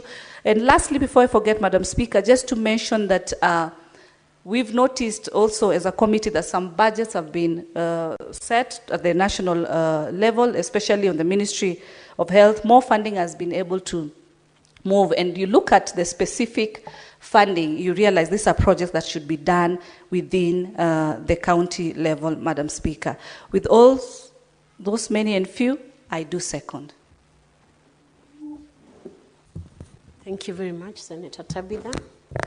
Honorable Senators, I propose the question that the Senate adopts the report of the Standing Committee on Finance and Budget on the 2025 Midterm Debt Management Strategy laid on the table of the Senate on Wednesday, 12 March 2025.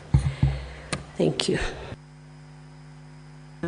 I want to now invite the senators to contribute to this motion, beginning with the Majority Leader, Senator Cheriot Aaron, Kericho County. I thank you, Madam Speaker. This is a very important report that comes from the Committee on Budget and Finance, and it's a pity, Madam Speaker, that it's being moved late in the evening when most members are out. But I hope that each senator gets an opportunity to speak on this particular issue, because this is a very fundamental issue.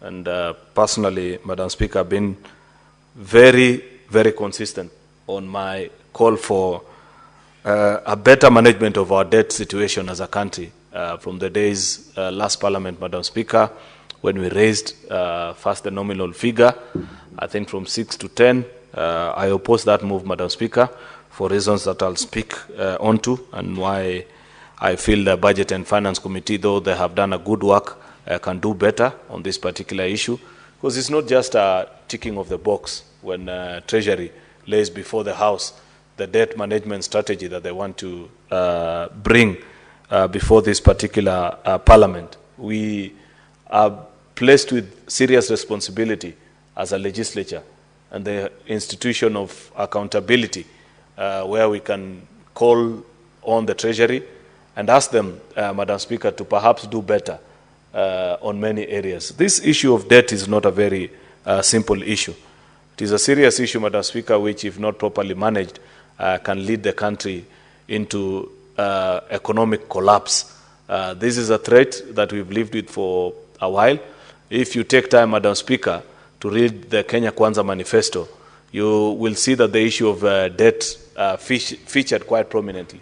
And it is described there as a perfect economic storm, what Kenya finds itself in, that we still are tinkering on or about 70%. I think from the figure that they've given, to be specific here, is that we are currently at actually 65.7% of the GDP, Madam Speaker, which is not a very interesting figure. Remember, when we passed the amendment that I now supported to a percentage, and we explained the justification there in 2023, if I'm not wrong, Madam Speaker, the argument was that that is a more scientific and more accurate than having it in a nominal figure, Madam Speaker, as such that as the economy continues to grow, then you keep your debt at a sustainable level. You know, because of the situation that we are in, the fiscal space that we find ourselves in, Madam Speaker, it is not possible not to borrow. Yet you must still also do so responsibly. Because if today we were to say that you are not borrowing any shilling, Madam Speaker, because I have seen people ignorantly argue so many times in public spaces, Madam Speaker, then perhaps debt repayment might be the only thing that we will be able to do, because unfortunately it's the first charge on our consolidated funds, Madam Speaker. With a debt repayment of close to 1.6 trillion, Madam Speaker, then you'll be left with less than 600 trillion to fund counties, you haven't paid salaries and all that. Therefore, let's not even have that conversation, because it's totally impossible today in this economy not to borrow and fail to default, because you'll have to choose one thing. If you don't borrow, then one of the two most important charges on our consolidated account, which is debt repayment and payment of salaries, one will have to give way. Either we will have to default on debt repayment or default on salaries to all the people that earn from the Kenyan taxpayer, which includes doctors, teachers, police officers, civil servants, Madam Speaker. It's not a very interesting situation. And therefore, we have always requested that this debt management strategy be anchored on our fiscal deficit, Madam Speaker, as a good measure of whether what we are doing is right, Madam Speaker, or wrong. There must be a clear demonstration that there is an effort to consolidate fiscally, so that we continue to reduce our deficit year on year once we do our budget, Madam Speaker, to a point where you are not borrowing more than the previous year, Madam Speaker, but are borrowing barely enough to meet what is most critical, but also seek ways through which you can grow your own economy and pay up on your major debts, Madam Speaker. In fact, many people sometimes discuss about this administration and what has been its biggest achievement. While there is debate about the reforms that have been initiated in the agriculture sector, which are stellar, Madam Speaker, and you go today to public gatherings with coffee farmers, with wheat farmers, Madam Speaker, they appreciate the interventions that have been made that, Madam Speaker, continue to show positive results. But a keen student of economic management, Madam Speaker, will point out to the fact that avoiding a default and how we have succeeded the last 2 years to pay our debts in time, Madam Speaker, still ranks extremely high as the biggest achievement of this administration. At the coming into power of this administration, Madam Speaker, a default was imminent. In fact, if you recall the conversation at that particular time in the political circles, it was a matter of when, not if. In fact, there were predictions, and it had been said this administration will not last more than 3 months. It was on account of the fact that people knew the landmines that had been left by the previous administration, Madam Speaker, where everybody was certain that we were going to default, then we were going to go into a financial crisis, Madam Speaker, and a near collapse of our financial systems. How that has not happened remains to be for the history books. And while this is a conversation that is perhaps beyond the understanding of many average people who, for one reason or the other, may not be able to comprehend or follow through what this has been about, Madam Speaker, it remains to be one of the key achievements of this administration. Repaying of the Eurobond in good time, Madam Speaker, and the near $1 billion repayments actually of the, I think the SGR loan, and there's another one syndicated from one of the commercial institutions, I forget the exact name at this particular point, that has happened in the last 6 months, Madam Speaker, is something worth remembering. Therefore, the question that we should ask ourselves as a House, as we consider this report on the midterm debt management strategy, is what is it that we are doing to ensure, Madam Speaker, that in future we shall have a more sustainable economy without appearing it to grow it actually to levels beyond our repayment abilities in the near future.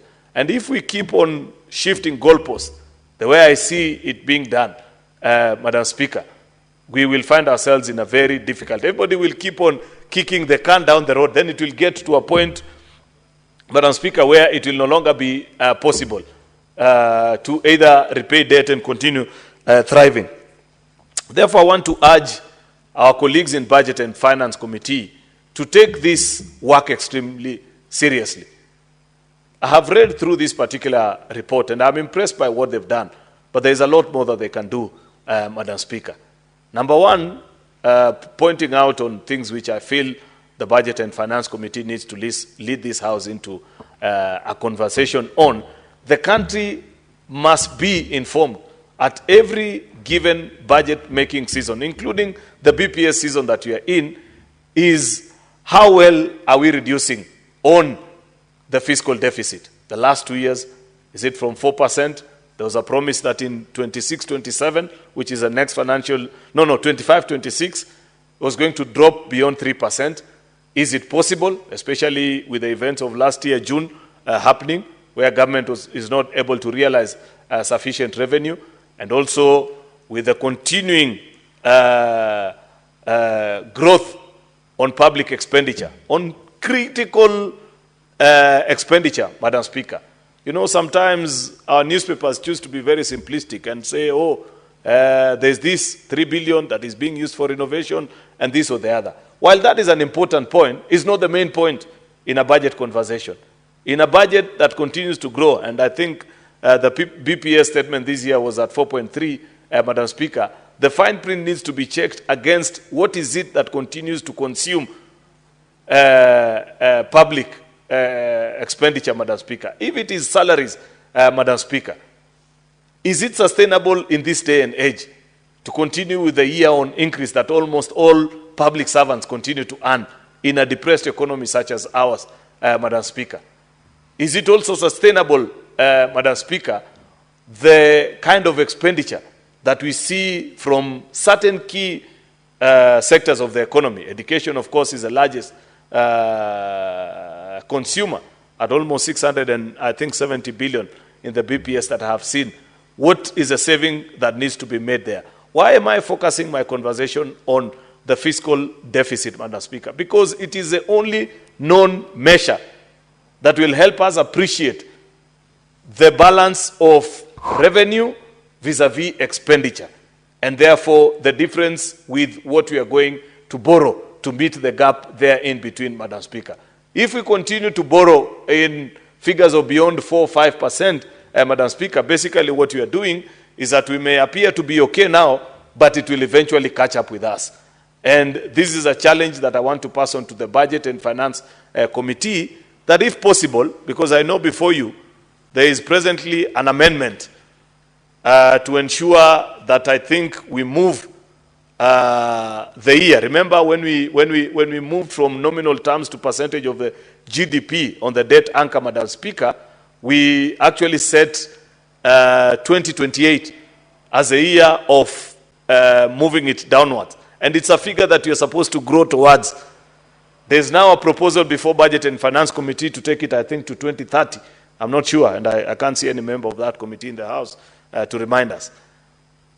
While I am willing to be persuaded, Madam Speaker, by the Treasury on why that particular reality needs to be made, there are other things that it needs to be adopted with.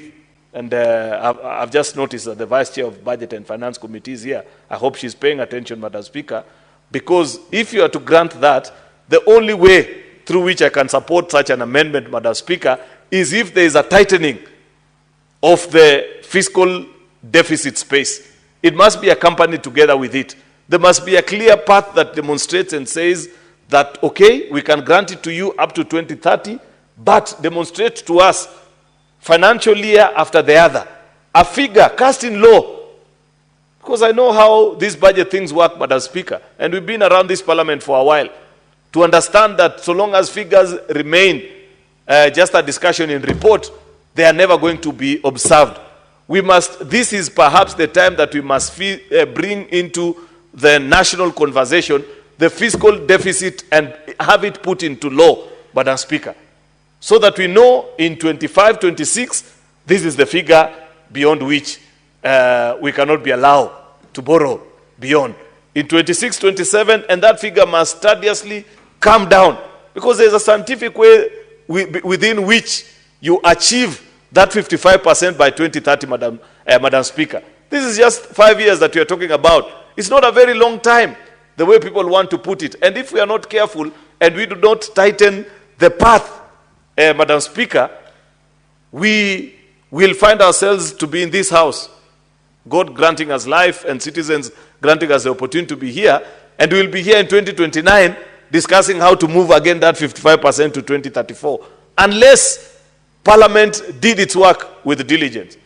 Therefore, I hope as Budget and Finance Committee considers that proposal from Treasury, Madam Speaker, the only way, and this is my argument, as a representative of the people and as somebody who has keenly followed this conversation over the last 2 terms of Parliament, as Kenya continues to struggle with its debt situation, Madam Speaker, that I expect that it will be anchored in law alongside the percentage of debt anchor at 55%, so that it is clearly defined, a percentage beyond which we cannot borrow. If it's 3%, let it be stated. 4%, whatever the figure, Madam Speaker, so that as we do budget, then we must move away from this aspirational budget. I still don't get the rationale why we have to take it at 4.3, then after 3 months, Madam Speaker, there will be a supplementary, like what I think was signed into law today,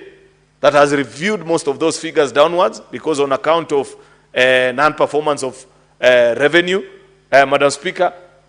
Why can't we from the very onset just live within our means and appreciate that things are difficult?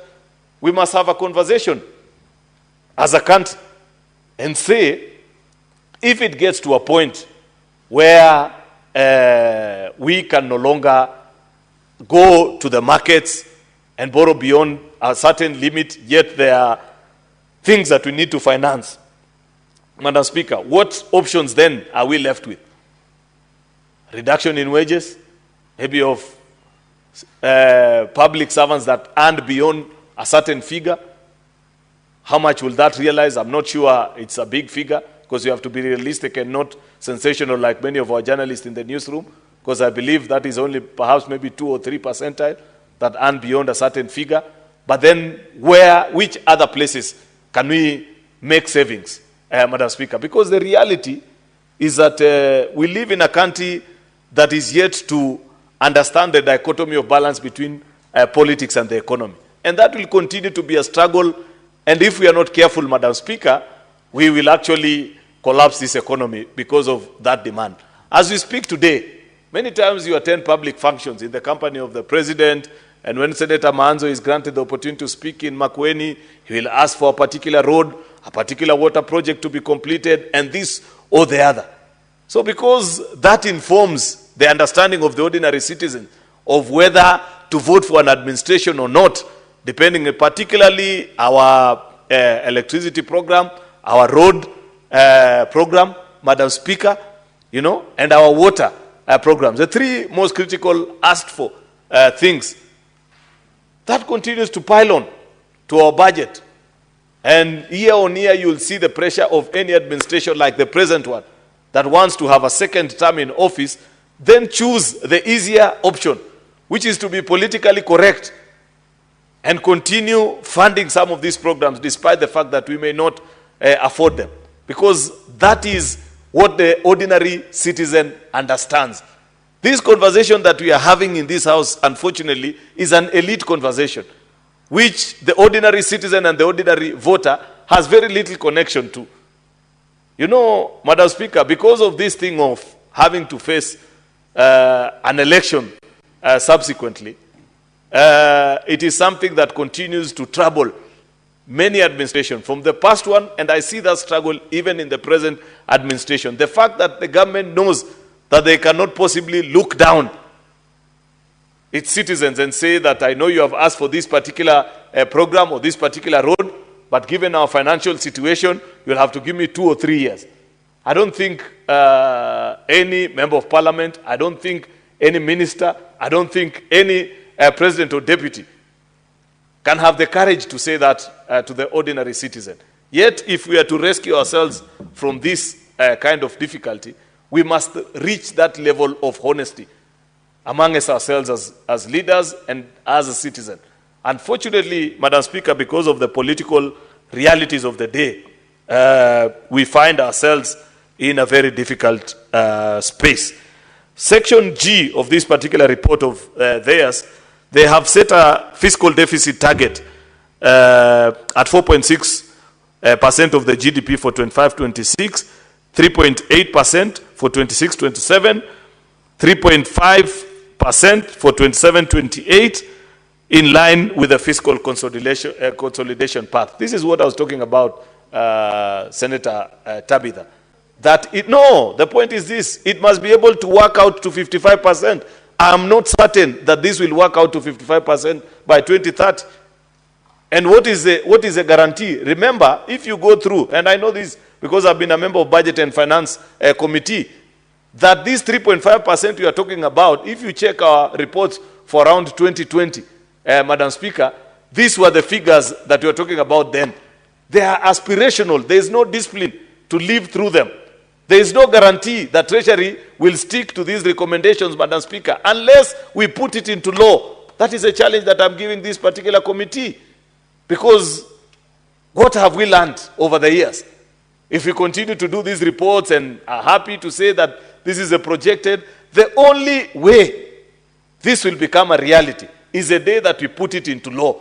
Then after we have closed all the paths for borrowing beyond certain levels, then we will come and have an adult conversation in this house and ask ourselves very difficult questions, including our colleagues in the National Assembly who keep on growing their CDF allocations.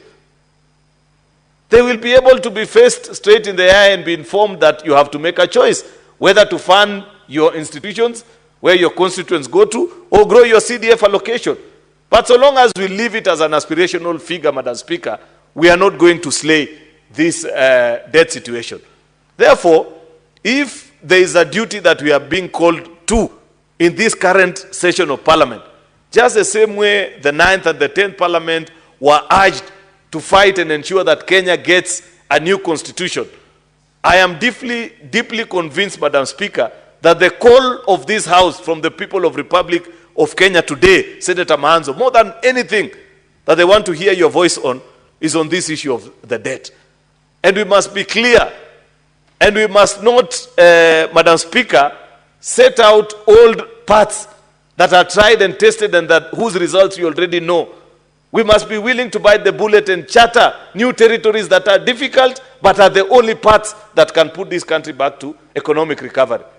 Otherwise, Madam Speaker, if we continue the route that we continue to take today, it will be recorded, Senator Manzo, and it will never be recorded that you sat on the minority side. It will just be said that you are a leader in Kenya at that particular point, a very powerful one, a member of parliament, a senator. When we watch our country sink deeper and further into debt and did nothing about it. I want to request, Madam Speaker, that this conversation cannot only be sustained through a review or a report of our Budget and Finance Committee on the medium-term debt management strategy. That is a proposal from the Treasury. Senator Manzo, you must ask yourself, how can you expect to find a solution from the people that put us into trouble in the first place? Aren't we being foolish as Parliament? We have a whole research unit in the name of Parliamentary Budget Office. Very competent people. I have worked with them. Very intelligent young men and women, Madam Speaker, who at the height of the protest here in June, when we passed that motion as a House, and it's unfortunate because we haven't been able to follow through many of the recommendations. Senator Tabitha, you know that we made one of the recommendations of that particular motion was that we said we were going to have a conversation on debt guided by the Parliamentary Budget Office, not Treasury, so that we tell Treasury, it is clear you have demonstrated to the people of Kenya that you are not able to show prudence in financial management because we find ourselves in this situation because you people cannot override interest. Therefore, this is a prescribed solution. You know, when you're designing a solution, Madam Speaker, for any problem, you design it knowing or bearing in mind the kind of people that are going to implement it. Treasury has clearly demonstrated to us, the National Assembly, that perhaps will carry the biggest blame when eventually we find ourselves in a situation where we are defaulting on our debt, Madam Speaker, cannot be the ones to lead the country. It is only you at the Senate here, Madam Speaker, in partnership with the Parliamentary Budget Office, that are able to sit down and consolidate, crunch the numbers, and define a fiscal consolidation path, complete with numbers, Madam Speaker. And we pass it as we do the PFM amendment. This one where they're requesting us to go all the way to 2030, Madam Speaker. Then define the path for them so that now you work backwards and say, this is the amount of money that is available. You know, how we manage our economy, unfortunately, Madam Speaker, is that we first list the things that we want, then we ask ourselves, where will we find the money? I don't know anybody else who does that kind of budget. I thought the common sense is that you first look at what you have, then you say, what is it that I can afford? You know, I really hope, Madam Speaker, that Budget and Finance Committee will lead us into the realization of that proposal that we passed here in the month of June, immediately after the invasion of Parliament, because we gave a commitment to the country.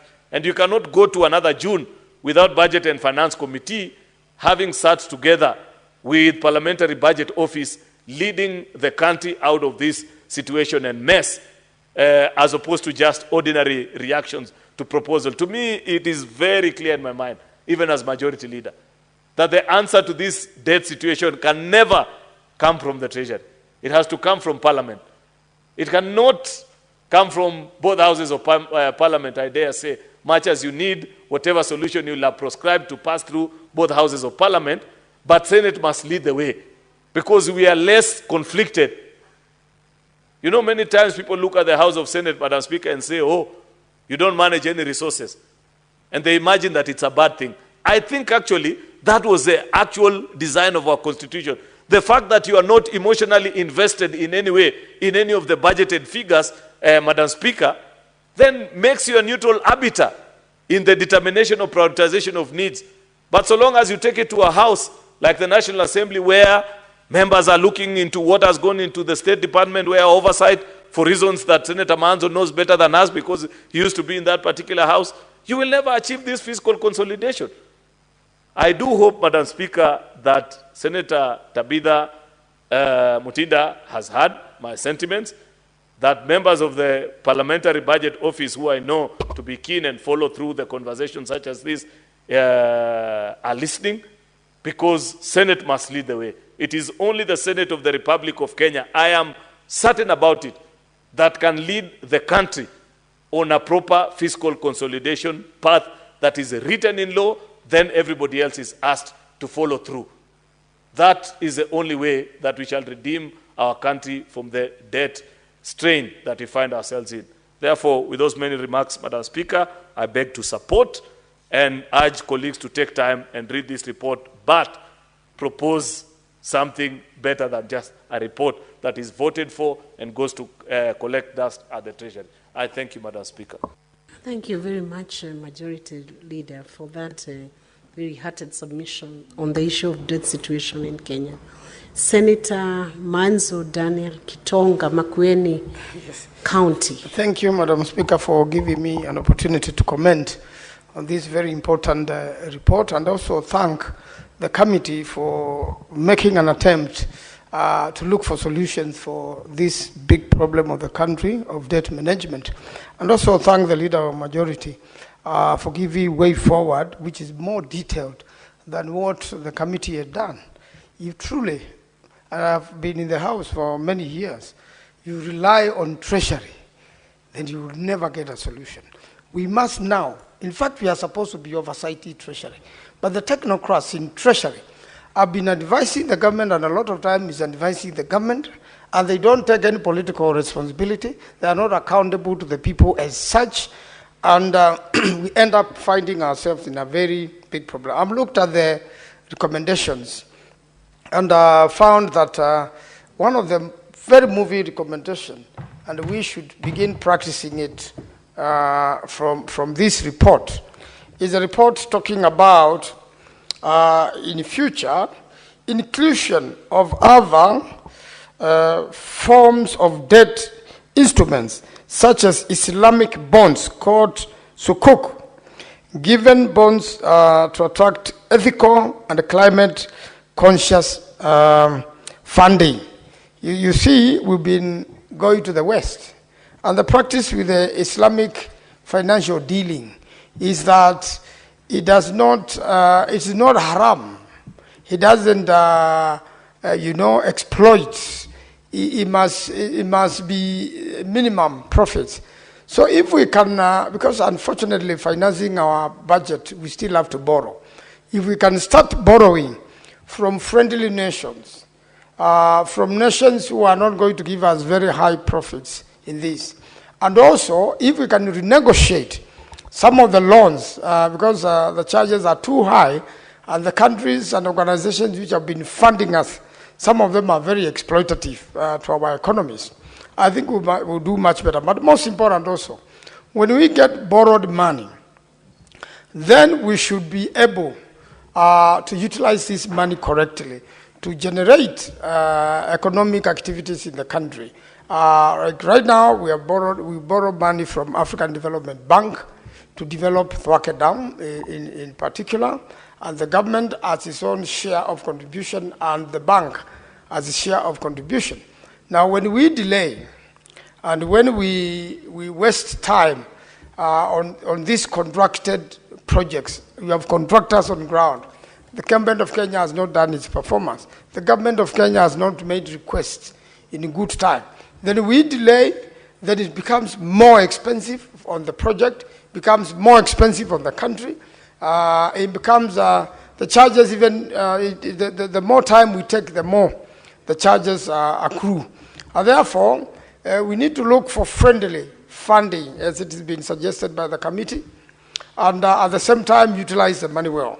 We cannot borrow money, put it in our budget, it ends up being donated in road declarations. And I thought the advisors of the president should always have the budget proposal with them, so that when the president or any other person makes promises, they are bearing in mind what has been budgeted. If you make promises or projects which are not even budgeted for that year, which are not even in the committee of supply, or projects which were abandoned a long time ago, and then you reorganize the budget process of the country, then it means we are going to get into bigger problem because of politics. Kenyans want, and every region wants developments. Every region needs roads. There are some very, very important roads in places like in Makwiny, Ukia, and Mali, which goes through a rich fruit-growing area. And for ease of movement of fruits to the international market, you need those roads done.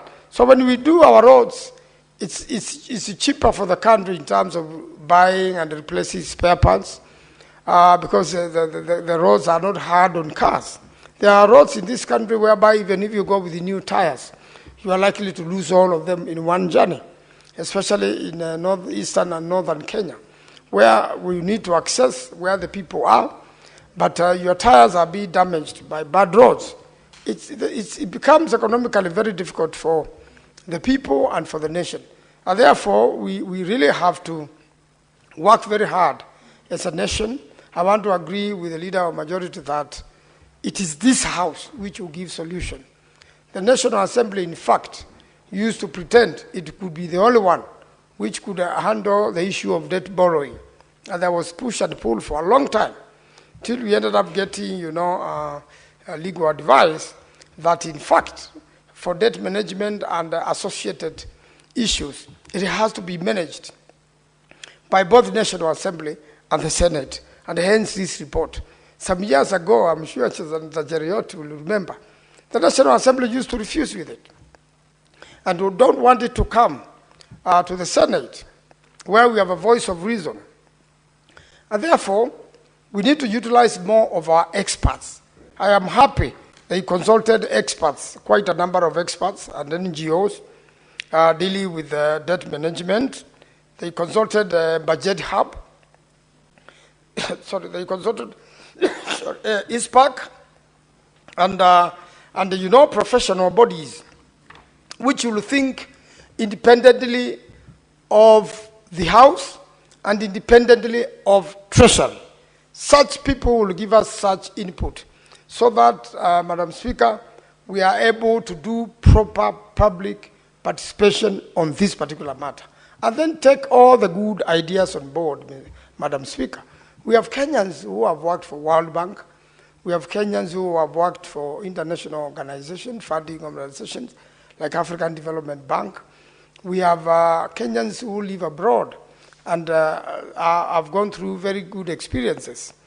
We have templates, which we can copy from countries which have succeeded in debt management. But most important, we've been borrowing the money. Thank you, Madam Speaker. Thank you, Senator Dan Manzo. When we resume, you'll have a balance of 13 minutes. Honorable Senators, it is now 6:30 p.m., time to adjourn the Senate.